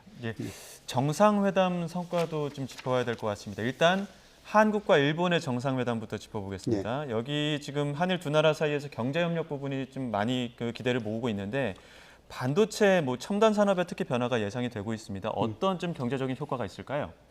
예, 지금 사실 우리 한국과 일본은 반도체, 에너지 여러 분야에서 그간의 협력이 쭉 있어왔는데 지난 몇 년 동안 그 협력이 중단되어 있었습니다. 그 계기로 우리 소부장 산업이 조금 발전하는 계기가 있었지만 전반적으로는 조금 양국이 다 손해를 보는 그런 상황이 있었는데 이번에 이제 우리 이제 대통령께서 일본 방문하시고 또 기타 총리가 방한하시고 이제 다다음 주에 또 이제 G7 때문에 가시는데 최근에 정말 놀랄 정도로 민간 간의 협력이 회의나 행사가 늘어나고 있습니다. 이걸 통해서 지금 저희 산업부에서 맡고 있는 반도체라든가 주요 산업의 공급망 그리고 탈탄소라든가 LNG를 포함한 에너지 분야 그런 분야에 대해서 지금 깊은 논의가 진행되고 있고 뿐만 아니라 관광이라든가 여러 다른 분야에서도 많은 정책 효과가 기대되고 있습니다. 네. 하지만 좀 한미 정상회담 성과를 놓고서는 물론 외교적인 어떤 평가와는 별도로 경제 부분은 좀 아쉽다는 평가 많이 들으셨을 텐데 인플레이션 감축법이나 반도체법 여기에 대해서 이제 뚜렷한 해법이 나오지 않고 협의하겠다 정도 나왔거든요. 네. 어떻게 평가하십니까? 사실 지난 8월에 IRA 인플레이션 감축법이 발표가 되고 나서 우리가 정부와 기업이 협력을 해서 미국과 꾸준히 협상을 벌여왔습니다. 네. 그 과정에서 예를 들어서 우리 그 상용차 그 세액 공제라든가 광물 요건, 부품 요건 등 많은 부분들이 실행 단계에서 가이던스에 많이 반영이 돼서 그 사실 이번에 정상 그 대통령께서 방미하기 전에 상당 부분 해결됐고 나머지 몇 가지 이제 잔존 이슈가 있었는데 그런 부분에서 이번에 큰 원칙에 합의를 했고 대표적인 예가 그겁니다. 우리가 이제 인도네시아나 아르헨티나 광물을 우리가 썼을 때 그 부분이 미국 시장에서 자국산 그걸로 해당이 돼야 되는데 그런 부분도 이번에 한미 정상에서 확인을 했었고 제가 또 이제 이번에 인도네시아 가서도 미국과 인도네시아 간에서도 그 문제가 굉장히 잘 진행이 되고 있다는 것을 확인하고 있어서 IRA 부분이 우리한테 어떤 리스크 요인이라기보다도 굉장히 기회 요인으로 우리 업계가 잘 활용하고 있다는 말씀을 드리고 예를 들어서 그 전기차, 그다음에 배터리 그리고 그 태양광 이런 부분은 지금 사상 최대의 호황을 누리고 있습니다. 이런 부분들이 다 우리나라에 좋은 방향으로 작용하고 있다는 말씀을 드립니다. 그 외교 일정과 맞물리면서 뭐 한일 간의 문제도 그렇고 한미도 그렇고 일단은 중국 시장에 대한 좀 관리에 대한 질문이 많은데 중국 시장 관리에 대한 좀 대응은 어떻게 계획을 갖고 계십니까? 예, 중국 저희들 이제 지금 미중 그 갈등 상황에서 저희들의 기본 방향은 중국 시장에 우리 그 진출업체들이 그 사업을 하는데 리스크를 최소화하겠다 이런 방침인데 지금까지는 잘 먹혀 들어가고 있습니다. 그런데 그보다 근본적인 중국 시장의 문제는 10년 전만 하더라도 반도체를 제외하고 우리 그 대중 무역 흑자가 400억 불이었는데 지난해에는 무역 적자가 200억 불이었습니다.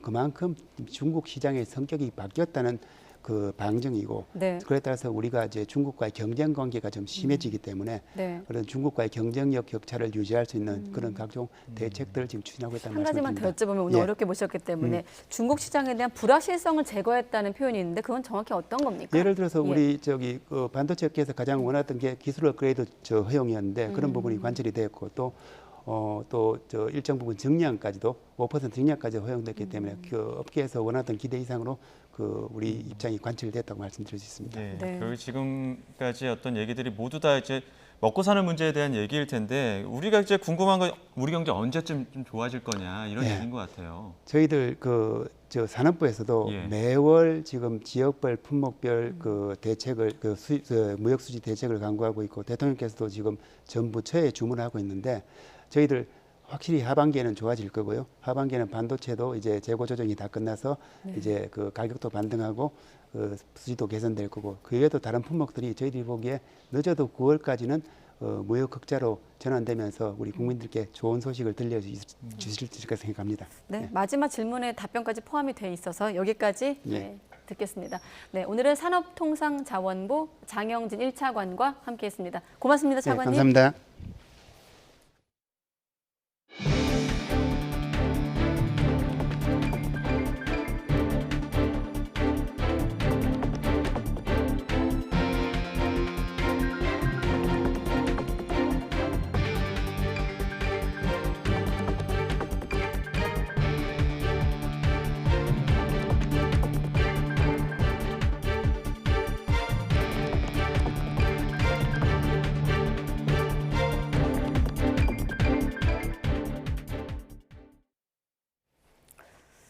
네, 일본 후쿠시마 원전 오염수 시찰단 파견을 위한 실무회의가 오늘 오후 열렸습니다. 지난 1차 협의에서 개략적인 합의가 이루어진 만큼 오늘 협의에서는 시찰 항목과 범위, 일정 등 세부 사항을 조율하고 있는 것으로 보입니다. 취재기자 연결합니다. 신현준 기자.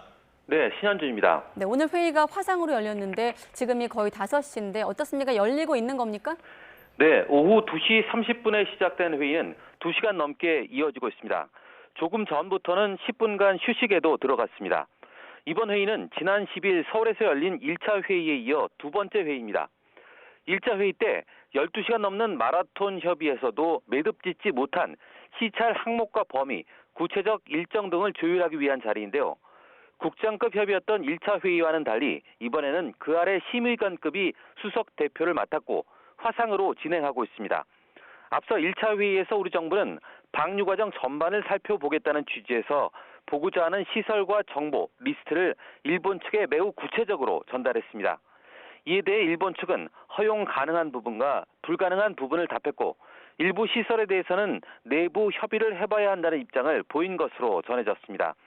따라서 오늘 회의에서는 아직 합의되지 못한 시찰 항목에 대해 일본 측이 어떤 답을 주느냐가 관건이 될 것으로 보입니다. 1차 회의 때와 마찬가지로 일본이 거부하는 부분은 우리 측에서 수정 제안을 해가면서 논의를 하는 것으로 전해졌습니다.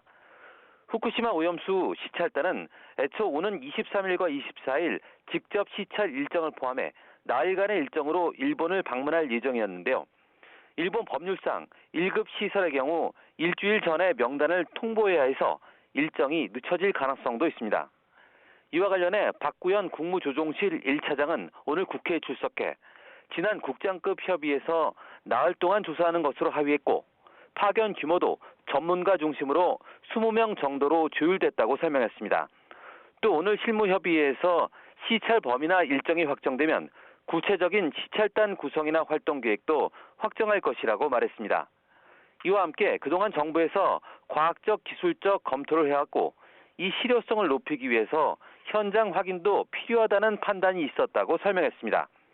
그러면서 그동안 확보한 정보 등을 토대로 일본 정부가 오염수 정화 설비를 잘 운영하고 관리할 수 있는지 역량 조사와 분석을 통해 일본 측의 계획대로 제대로 작동할 수 있는지 확인하는데 그 목적이 있다고 덧붙였습니다.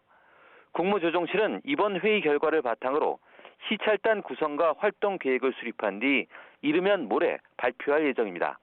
지금까지 외교부에서 YTN 신현주입니다. 기시다 후미오 일본 총리가 한국과 미국, 타이완 반도체 기업 대표들과 만나 일본에 대한 투자, 일본 업체와의 협력을 요청할 것으로 알려졌다고 요미우리 신문이 보도했습니다. 요미우리 신문은 기시다 총리가 도쿄 총리관저에서 한국 삼성전자, 타이완 TSMC, 미국 인텔 등의 회장과 경영자 등 7명을 면담한다고 전했습니다. 일본 정부 대변인인 마스노 히로카즈 관방장관은 기자회견에서 반도체 공급망 강화는 뜻을 함께하는 나라와의 협력이 매우 중요하다며 내일이라도 면담할 수 있도록 조정하고 있다고 밝혔습니다. 북한 김정은 국무위원장이 군사정찰 위성 1호기를 시찰하고 차후 행동 계획을 승인했다고 북한 매체가 전했습니다. 발사를 위한 탑재 준비가 완료됐다고 한 점으로 미루어 조만간 발사를 감행할 것으로 보입니다. 조수연 기자가 보도합니다. 북한 우주개발국을 찾은 김정은 국무위원장이 실험복으로 보이는 하얀색 가운과 모자를 착용하고 관계자들과 대화를 나눕니다. 지난달 18일 이곳을 방문한 이후 한 달 만에 공개 활동인데 이번에도 딸 주애가 동행했습니다. 조선중앙통신은 김 위원장이 군사정찰 위성 1호기를 시찰하고 차후 행동 계획을 승인했다고 밝혔습니다. 지난달 제작이 완성된 데 이어 조립 상태 점검과 우주 환경 시험을 마치고 탑재 준비가 완료된 결속 단계라는 설명입니다. 김 위원장은 이 자리에서 정찰 위성 발사는 최우선적인 국방력 강화 정책의 실천 과정인 동시에 북한 우주 군사 과학기술 개발에서 뚜렷한 진일보라고 주장했습니다. 또 안전 환경에 따른 절박한 요구이기도 하다며 더 공세적인 행동을 예고했습니다. 미제와 남조선 괴뢰 악당들의 반공화국 대결 책동이 발악적으로 가중될수록 이를 철저히 억제하고 국가를 수호하기 위한 우리의 주권과 정당 방위권은 더욱 당당히 더욱 공세적으로 행사될 것이라고. 북한이 정찰위성 발사에 나설 경우 주요 계기로는 북한식 전승절인 7월 27일이나 9월 9일 북한 정권 수립일 등이 꼽힙니다. 하지만 기념일과 관계없이 기술적 준비가 완료됐을 때 쏘아올릴 가능성도 있습니다. 기술적으로 완성도는 이미 지금 갖췄다라고 북한 이야기를 하고 있으니까 결국 시간의 문제는 그런 정치적 행사보다는 오히려 북한이 날씨나 여러 가지 기술적인 문제를 우선하면서 빠른 군사정찰위성 발사의 가능성도 열려 있다고 봐야 되겠죠. 이와 관련해 VOA는 위성 사진을 토대로 동창리 서해위성 발사장에서 로켓을 최종 장착시키는 역할을 하는 이동식 조립 건물이 과거 해체 전 모습으로 복구됐다고 분석했습니다. 최근 서해위성 발사장에 새로운 타워 크레인이 설치되는 등의 움직임도 포착되면서 군과 정보당국은 관련 동향을 예의주시하고 있습니다. YTN 조수연입니다. 네, 미국 정부가 빌릴 수 있는 돈의 한도를 늘리기 위한 백악관과 의회 협상이 또 실패했습니다. 채무 불이행 사태가 다가오자 바이든 대통령은 해외 순방 일정까지 줄이면서 협상에 집중하겠다고 밝혔습니다. 류재복 기자의 보도입니다. 1시간가량 짧은 협상 끝에 두 번째 부채 한도 조정은 실패했습니다. 다만 채무 불이행을 막기 위해서 행정부와 의회가 쉼없이 협의하기로 했습니다. But I made it clear to the speaker and others that we'll speak regularly over the next several days, and the staff's going to continue meeting daily to make sure we do not default. 현재 미국 정부 부채 한도는 꽉 찼습니다. 다음 달 1일까지 한도를 올리지 않으면 공무원 월급과 사회보장급여를 줄 수 없게 됩니다. 국채 이자와 원금도 갚을 수 없어서 국제적 신용이 무너질 위험까지 있습니다. Over 8 million Americans lose their jobs. Business and consumer confidence take a substantial hit. And the value of the stock market is slashed by about 45%. 미국 정부의 부채 한도 상향은 트럼프 행정부를 포함해서 78번이나 이루어졌습니다. 그러니 이번에도 올려야 한다는 게 백악관 입장인데 하원 다수당인 공화당은 조건을 달았습니다. 정부 재정 지출을 줄여야 동의하겠다는 것입니다. 양측 줄다리기가 팽팽하지만 쟁점 한두 가지를 빼곤 대체로 뜻을 모은 것으로 알려졌습니다. We only have 15 days really to go. We've got to find a way that we can curve our spending, raise our debt limit, and also grow our economy. 바이든 대통령도 협상에 고삐를 줘야겠다고 밝혔습니다. 애초 G7 정상회담을 마친 뒤 찾기로 했던 파푸아 뉴기니와 호주에 가지 않기로 했습니다. 귀국 즉시 의회와 만나기로 한 만큼 다음 주 초쯤이 협상 분기점이 될 것으로 보입니다. YTN 유재복입니다. 국제에너지기구인 IEA는 최근 국제 기름값 하락이 중국 경제 회복 등 공급 부족을 반영하지 못한다고 진단했습니다. IEA는 산업활동이 부진하고 금리 상승 우려가 커지면서 경기 침체와 이에 따른 석유 수요 감소 전망이 힘을 얻고 있다고 밝혔습니다. 그러나 이 같은 비관론은 하루 수요가 공급을 200만 배럴 넘어설 것으로 보이는 하반기 시장 전망과 대조를 이룬다고 덧붙였습니다. 챗 GPT에 이어서 구글의 바드까지 AI 열풍이 거센 가운데 미국 의회에서 첫 AI 청문회가 열리기도 했습니다. 참석자들은 AI의 위험성을 경고하면서 규제를 본격화해야 한다고 목소리를 높였는데 김선희 기자가 소개합니다. 미국 의회에서 열린 첫 AI 청문회. 진행을 맡은 리처드 블루먼솔 위원장이 입을 다물고 있는데 목소리가 흘러나옵니다. Too often, we have seen what happens when technology outpaces regulation. 위원장이 AI에게 연설문을 의뢰해 AI가 음성 복제 프로그램까지 만들어낸 겁니다. If you were listening from home, you might have thought that voice was mine and the words from me, but in fact, that voice was not mine. 의원들은 한 목소리로 중국 등 경쟁국이 이런 기술을 악용하면 심각한 위험이 될 거라고 경고했습니다. 챗 GPT 개발자 역시 모든 분야에서 부작용이 일어날 수 있다며 적절한 규제를 강조했습니다. I think if this technology goes wrong, it can go quite wrong, and we want to be vocal about that. We want to work with the government to prevent that from happening. AI 규제를 놓고는 민주당과 공화당을 아우르는 초당적 협의가 이루어지고 있습니다. 백악관도 오픈 AI를 비롯해 구글 등 핵심 기업과 대책 회의를 열었습니다. 하지만 AI의 급격한 발전을 규제가 따라잡을 수 있을지 회의적인 목소리도 나오고 있습니다. AI is among the most world-changing technologies ever, already changing things more rapidly than almost any technology in history. 챗 GPT에 이어 구글의 바드까지 AI 열풍은 갈수록 거세지고 있지만 장밋빛 기대만큼 우려도 커지고 있습니다. YTN 김선입니다. 대반격을 앞둔 우크라이나와 러시아가 서로 미사일 타격과 요격에 성공했다고 주장하며 신경전을 벌이고 있습니다. 우크라이나를 지원하는 미국은 러시아의 정보를 알려줄 첩자를 공개적으로 모집하고 나섰습니다. 조용성 기자입니다. 서류 가방을 든 남성이 홀로 눈길을 가로질러 어디론가 향하고 창밖을 응시하는 한 여성은 고민에 빠졌습니다. 러시아어 나레이션은 당신 주변 사람들은 진실을 듣고 싶어하지 않지만 우리는 원한다며 연락을 당부합니다. 우크라이나 편에선 미국의 CIA가 러시아 기밀을 제보할 스파이를 모집하는 영상입니다. 이에 러시아 측은 경계를 늦추지 않으며 신경전을 벌입니다. Не располагаю информацией, не знаю. Но убежден, что наши специальные службы должным образом мониторят и это пространство тоже. 기세 싸움도 거칠어지고 있습니다. 러시아군을 힘겹게 밀어내고 있는 최대 격전지 바흐무트에는 우크라이나 사령관이 찾아가 사기 진작에 나섰고 Ви наближаєте час нашої загальної перемоги і ви даєте можливість підготуватися нашим тим військовим частинам, які будуть брати участь в наступальній операції. Тому я вам дуже вдячний.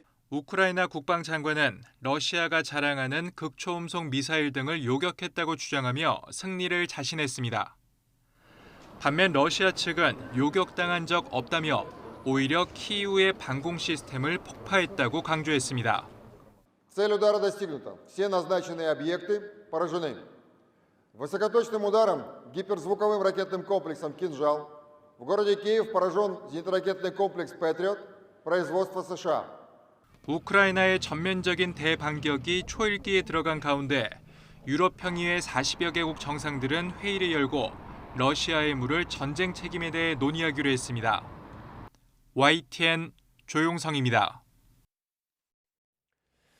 유럽연합 EU가 가상화폐를 악용한 자금 세탁 등을 방지하기 위한 세계 최초의 규제 법안 시행을 확정했습니다.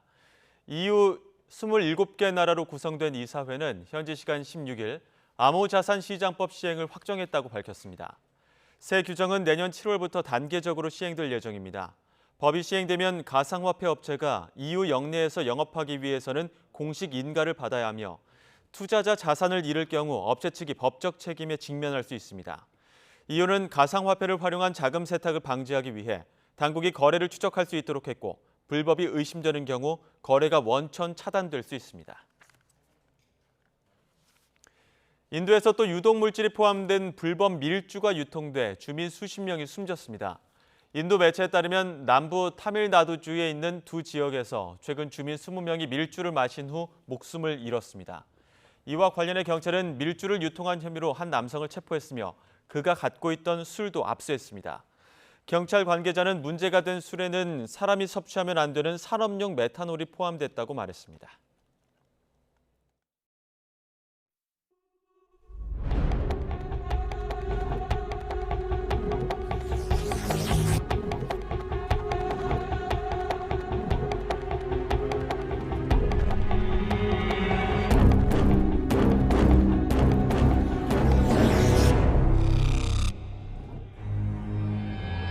젊은 사람들이 나한테 대해서는 아직 감정이 안 된다. 나한테 당해보지도 않은 피해자분들한테 사과하실 생각은 없으세요? 나한테 이야기해봐야 대답 나올 게 없습니다. 그 정도로 끝내는 게 맞지 않을까요? 나중에 또 얘기할 수 있는 기회라는 건 언제든지 있을 수 있고 나중에 또 얘기할 수 있는 기회라는 건 언제든지 있을 수 있고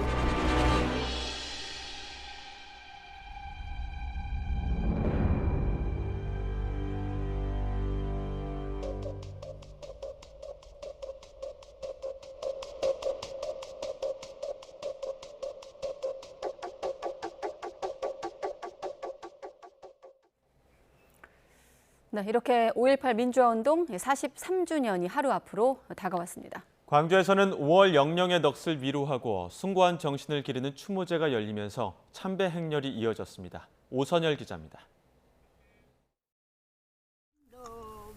올해도 5월의 어머니는 하루 일찍 아들을 만나러 왔습니다. 묘비 앞에만 서면 참아왔던 눈물이 하염없이 흐릅니다. 40년이 훌쩍 지나도록 가슴 속 응어리는 여전합니다. 27살 그 꽃다운 나이에 총에 맞아 죽은 우리 오빠. 아까운 우리 오빠 살려내라 이 나쁜 놈들아. 1980년 5월 신군부의 포갑에 맞서 시작된 5.18 광주 민주화 운동. 민주주의를 부르짖던 무고한 시민들은 총칼 앞에 희생당했습니다. 5.18 민주화 운동 43주년을 앞두고 국립 5.18 민주묘지에서 5월 영령의 넋을 기리는 추모제가 열렸습니다. 5.18 유공자와 유족 등 700여 명이 참여해 헌화와 분향, 임을 위한 행진곡을 제창하며 5월 정신을 되새겼습니다. 5.18 정신은 불의에 대항하는 정신이고 민주화 자유를 추구하는 정신이며 서로를 돌보는 공동체의 정신입니다. 추모제엔 전두환 손자 전우원 씨도 5월 어머니들과 함께 참석해 눈길을 끌었습니다. 5.18 재단과 광주광역시는 왜곡과 폄훼를 확실히 막기 위해 5.18 진상규명과 5월 정신 헌법 전문 수록이 시급하다고 밝혔습니다. 헌법 전문의 5.18 정신을 수록하는 것은 5.18 민주화운동의 가치를 공식화하고 제도화하는 길입니다. 헌법 전문 수록을 통해 5.18 정신을 폄훼와 정쟁의 대상이 아니라 온 국민이 자랑스럽게 기억하고 배우는 가치로 만들어 주십시오. 제43주년 5.18 민주화운동 추모제를 시작으로 전국에서 참배 행렬이 이어지는 등 추모 분위기가 달아오르고 있습니다. YTN 오선열입니다. 여야 국회의원들이 5.18 민주화운동 43주년을 맞아 일제히 광주로 향합니다. 국민의힘 소속 의원 90여 명은 내일 서울역에서 출발하는 KTX 특별열차를 타고 광주로 가 5.18 기념식에 참석할 예정입니다. 김기현 대표 등 지도부는 기념식에 앞서 광주에 도착해 현장 최고위원회의도 열 계획입니다. 이재명 대표와 박광원 원내대표 등 더불어민주당 지도부는 전야제부터 기념식까지 1박 2일 동안 광주에 머무르는데 소속 의원들 모두에게 행사 참여를 독려했습니다. 정의당도 이정미 대표 등 지도부와 소속 의원들이 미리 광주를 찾아 전야제 행사부터 참석할 예정입니다.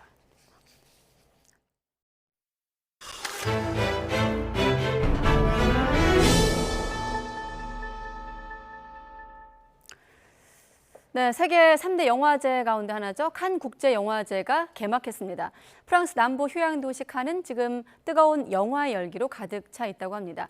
현지에 가 있는 YTN 강내리 기자 연결해서 영화제 개막 분위기 함께 느껴보겠습니다. 네, 강내리 기자.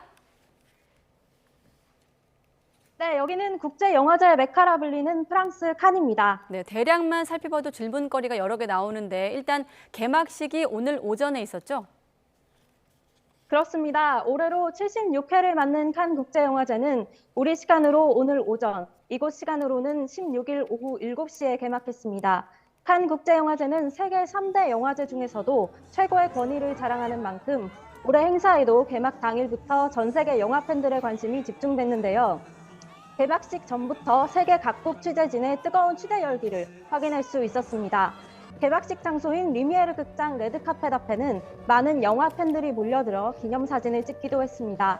취재진 역시 표를 예매해야 영화를 볼 수 있는데요. 좌석 대부분이 상당히 빠른 시간에 매진되기도 했습니다. 개막식은 프랑스 배우 키아라 씨의 사회로 진행됐고 개막작으로는 프랑스 마이웬 감독의 잔디바리가 상영됐습니다. 칸 영화제의 백미라고 할 수 있는 경쟁 부문에서는 거장들의 격돌이 펼쳐집니다. 경쟁 부문에는 모두 21편의 영화가 초청됐으며 황금 종려상 수상 경험이 있는 감독의 신작이 5편이나 포함됐습니다. 네, 개막작 제목이 잔디바리가 맞는 것 같아요. 아까 자막이 좀 틀린 것 같은데. 자, 지난해엔 영화 헤어질 결심을 연출했던 박찬욱 감독이 감독상을 받지 않았습니까? 브로커의 송강호 씨도 나무주연상을 받는 등 큰 성과가 있었는데 올해는 어떻습니까? 네, 올해는 한국 작품이 경쟁 부문에 진출하지는 못했습니다. 그러나 다양한 부문에 5편의 한국 장편 영화가 공식 초청을 받았는데요. 먼저 신예 유재상 감독의 영화 잠입니다. 프랑스 비평가 협회가 신인 감독의 작품을 소개하는 비평가 주간에 초청됐습니다. 배우 송중기 씨가 노게런티로 출연해 화제를 모은 김창훈 감독의 영화 화라는 주목할 만한 시선 부문에 초청됐고요. 김태곤 감독의 탈출 프로젝트 사일런스는 미드나잇 스크리닝 부문에, 김지훈 감독의 거미집은 공식 비경쟁 부문에 초청됐습니다. 또 홍상수 감독의 신작 우리의 하루는 감독 주간 폐막작으로 선정됐습니다. 자, 거미집의 주연은 송강호 씨로 알고 있는데 송강호 씨 이제 칸 영화제 단골 손님이 된 것 같아요. 그렇습니다. 송강호 씨는 거미집의 주연 배우 자격으로 칸 영화제에 참석합니다. 이번이 벌써 8번째 칸 영화제 참석인데요. 송강호 씨는 거미집이 상영되는 25일에 맞춰 프랑스에 입국하고 다음 날 한국 취재진을 만날 예정입니다. 지난 2019년 황금종려상의 수상작이었던 기생충의 주연 배우 이성균 씨도 올해 2편의 영화로 칸을 찼습니다. 잠과 탈출 프로젝트 사일런스인데요. 2편 모두 21일에 상영이 예정돼 있습니다. 네, 8번째 참석한 송강호 씨도 있지만 올해 처음으로 칸에 등장한 우리 스타들도 있죠? 맞습니다. 먼저 걸그룹 블랙핑크의 멤버 제니 씨가 자신의 연기 데뷔작인 미국 HBO 드라마 더 아이돌로 칸 레드카펫에 데뷔합니다. 영화 화란의 배우 송중기, 홍사빈, 김형서 씨, 거미집의 임수정, 오정재, 전여빈, 정수정 씨 등이 모두 칸 영화제에 처음으로 진출합니다. 제가 이곳에서 그룹 G.O.D의 멤버 데니안 씨도 할 수가 있었는데요. 영화제 기간 열리는 칸 마켓에서 자신이 출연한 차박이란 영화를 상영한다고 합니다. 카펫 위에선 제니도 되게 궁금하네요. 자, 올해도 우리 영화 수상 소식은 어떻습니까? 기대할 수 있을까요? 경쟁 부문에 진출한 한국 영화는 없지만 여전히 수상 가능성은 남아 있습니다. 올해 칸 영화제에서 눈에 띄는 점은 신진 감독들이 칸의 러브콜을 받았다는 점인데요. 화란을 연출한 김창훈 감독과 잠을 연출한 유재선 감독이 신인 감독상에 해당하는 황금 카메라상 후보로 올라가 있는 상태입니다. 화란은 주목할 만한 시선 부문에 초청됐는데요. 이 부문에서의 대상이나 심사위원상, 감독상 등도 기대해 볼 수 있습니다. 지금까지 프랑스 칸에서 전해드렸습니다. 어젯밤 경복궁이 500년 역사상 처음으로 전 세계가 지켜보는 패션쇼 런웨이로 변신했습니다. 이탈리아 패션 브랜드 구찌의 2024 크루즈 컬렉션 패션쇼가 열린 건데요. 아시아에서 열리는 최초의 구찌 크루즈 패션쇼이자 한국 진출 이후 25년 만에 처음으로 개최한 공식 패션쇼였습니다. 여러 의미가 있는 만큼 쇼는 화려했습니다. 국보 223호, 현존하는 한국 최대 목조 건축물 중 하나, 경복궁 근정전의 색다른 모습도 인상적이었는데요. 근정전 팔작지붕 주변으로 은은한 조명이 돋보였고 근정문과 근정전 사이 마당에는 마치 별무리처럼 낮게 깔린 조명들이 운치를 더했습니다. 구찌는 향후 3년간 경복궁의 보존을 위해 후원을 약속할 만큼 쇼 개최에 공을 들였는데요. 그렇다면 왜 경복궁이어야만 했을까요? 경복궁은 도심 한가운데 오랜 역사를 품고 있는 법궁, 즉 임금이 살던 궁궐로 조선시대부터 지금까지 서울을 대표하는 상징입니다. 세종대왕이 평생 한글 창제와 천문학의 발전을 이뤄낸 곳으로도 기억되죠. 마르고 비차리 구찌 글로벌 회장 겸 CEO는 과거를 기념하고 미래의 영감을 받을 수 있는 경복궁에서 컬렉션을 선보일 수 있어 영광이라는 소감을 밝혔는데요. 위기의 순간마다 과거에서 영감을 받은 브랜드의 성격과 경복궁의 정체성이 맞아떨어졌다는 설명입니다. 2016년 영국 런던의 웨스트민스터 사원, 2017년엔 이탈리아 로마의 대표 유적인 팔라티노 언덕에서 열린 패션쇼도 같은 맥락입니다. 하지만 그런 영광은 명품답지 못한 마무리에 가려지게 됐습니다. 패션쇼가 끝나고 인근 건물에서 뒤풀이 행사가 이어졌는데요. 자정이 닫을 때까지 쿵쾅쿵쾅 음악 소리와 함께 요란한 불빛들이 번쩍이면서 인근 주민들이 큰 불편을 겪었고 급기야 경찰이 출동하는 사태까지 빚어졌습니다. 접수된 신고만 50건이 넘는다고 하는데 비난은 온라인에도 쇄도했습니다. 사회적 개념은 명품이 아닌 하품이라고 꼬집는가 하면 궁에서 쇼하니 도심인 걸 잊었나? 평일 밤인데 이래도 되나? 불만이 쏟아진 겁니다. 최초라는 타이틀 속에 화려함이 돋보였던 구찌 패션쇼. 국내외 스타들이 총출동하고 실시간으로 패션쇼 현장에 공유될 만큼 시선을 끌었지만 눈살을 찌푸리는 마무리 때문에 뒷모습은 아름답지 못했습니다.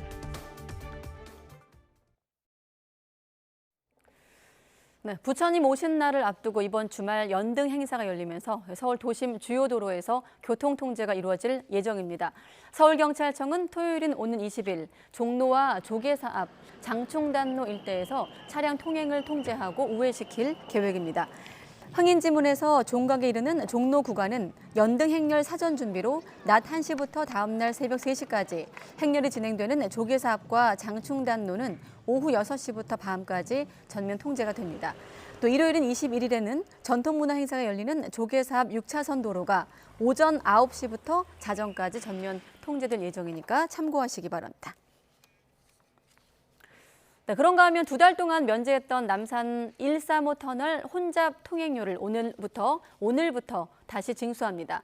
서울시가 오늘부터 평일 아침 7시 또 밤 9시 사이에 기존처럼 혼잡 통행료 2,000원을 부과한다고 밝혔습니다. 시는 1996년부터 시행해온 혼잡 통행료 부과 정책의 효과를 확인해 보기 위해 2달간 통행료를 면제했습니다. 혼잡 통행료 부과 이후 남산 135 터널을 지나는 차량은 감소했지만 통행료가 2,000원으로 유지되다 보니 체감하는 부담이 줄었고 버스와 화물차 등 조리에 따른 면제 비율이 60%에 달하면서 징수 효과가 감소한다는 지적이 있었습니다. 네, 서울 마포구 당인동에 있는 서울화력발전소 4, 5호기가 오는 2025년 K컬처 복합문화공간으로 거듭납니다. 문화체육관광부는 오늘 오전 박보균 장관과 김호빈 한국중부발전 사장, 젊은 문화예술인 등이 참석한 가운데 당인리 문화창작발전소 착공식을 열었습니다. 박 장관은 당인리 문화창작발전소는 모든 예술장르 창작과 공연 전시가 가능한 복합문화 공간이라면서 가장 실험적인 예술을 창조하는 공간이 될 거라고 기대감을 나타냈습니다.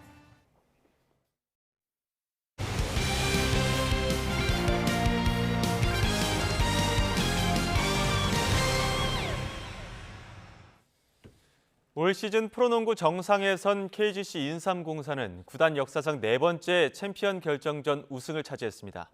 정신적 지주와도 같았던 주장 양희종의 마지막 시즌에 최고 스타 오세근이 눈물겨운 투혼으로 우승컵을 선사해 감동은 2배가 됐습니다. 양희종, 오세근 두 선수를 허재원 기자가 만나고 왔습니다.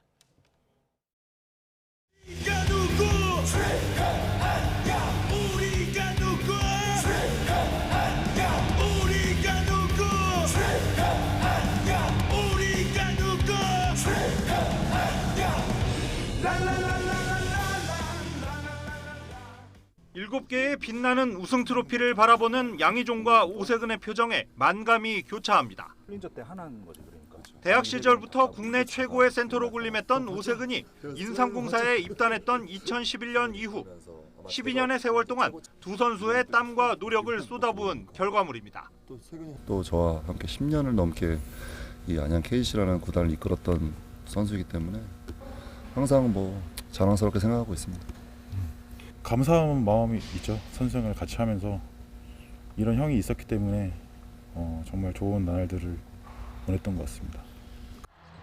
국가대표 시절부터 호흡을 맞춰온 양희종과 오세근은 서로 눈빛만 봐도 생각이 통할 만큼 친형제보다 더 가까운 사이가 됐습니다. 그래서 양희종의 현역 마지막 시즌, 오세근이 최고의 활약으로 우승컵을 선사한 것 어찌 보면 운명과도 같습니다. 이번 시리즈 내내 세근이가 너무 좋은 활약을 보여주고 정말 우리 팀을 위해서 그리고 저를 위해서 뛰어준 것 같아서 너무 감동이었고 고마웠습니다.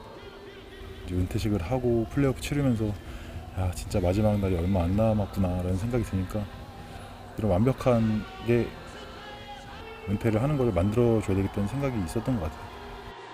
정든 코트를 떠나는 양희종이 미국으로 코치 연수를 떠나면서 둘은 잠시 이별을 앞두고 있지만 더 찬란한 미래를 바라보고 있습니다. 열정과 노력이 있었기 때문에 지금의 희종형이 있지 않나. 지도자로서도 꼭 성공할 수 있을 것 같아요. 한 번 더 우승해서 반지 5개 끼고 저보다 더 멋지게 화려하게 은퇴식을 하고 선수 마감을 했으면 좋겠다는 바람이고. YTN 허재원입니다. 프로축구 K리그1 득점 선두 나상호가 4월의 선수로 선정된 데 이어 4월의 골 수상자로 뽑혔습니다. 프로축구연맹은 지난달 1일 대전 원정에서 멋진 중거리 슛을 터뜨렸고 경쟁자인 이진현의 코너킥 골을 따돌렸습니다. 나상호는 올 시즌 13경기 8골로 득점 선두를 달리는 등 시즌 초반 물오른 기량을 뽐내고 있습니다. 오늘도 맑은 하늘 아래 때이른 더위가 이어졌습니다. 서울 기온이 28.7도까지 올랐고 동해는 무려 34.3도까지 오르면서 전국에서 가장 더웠습니다. 내일은 곳곳으로 비가 내리며 더위가 잠시 주춤하겠습니다. 내일 서울 기온은 25도, 동해는 무려 21도까지 오른 데 그치면서 오늘보다 크게는 10도 이상으로 낮아지겠습니다. 기온 변화가 심한 만큼 건강 관리 잘 해주시기 바랍니다. 내일은 전국이 흐린 가운데 아침부터 밤까지 곳곳에 비 소식이 있습니다. 제주 산간 많은 곳에는 100mm 이상의 많은 비가 강풍을 동반하며 요란하게 내리겠고요. 그 밖에 남해안 지역에는 최고 40mm, 내륙에는 5에서 10mm의 비가 예상됩니다. 서울 등 수도권과 충청, 경북 북부를 중심으로는 빗방울 정도만 떨어지겠습니다. 내일 아침 기온은 서울과 광주 18도, 대전은 17도로 오늘과 비슷하거나 조금 높겠습니다. 낮 기온은 서울 25도, 광주와 부산은 21도로 더위가 잠시 누그러지겠습니다. 모레 서쪽 지방은 다시 때이른 더위가 찾아오겠지만 동해안 지역은 동풍이 불어들며 선선하겠고요. 가끔 비가 내릴 전망입니다. 날씨였습니다. 가장 빠른 종합뉴스 뉴스큐 마치겠습니다. 이어서 이브닝 뉴스가 방송됩니다. 시청해주신 여러분 고맙습니다.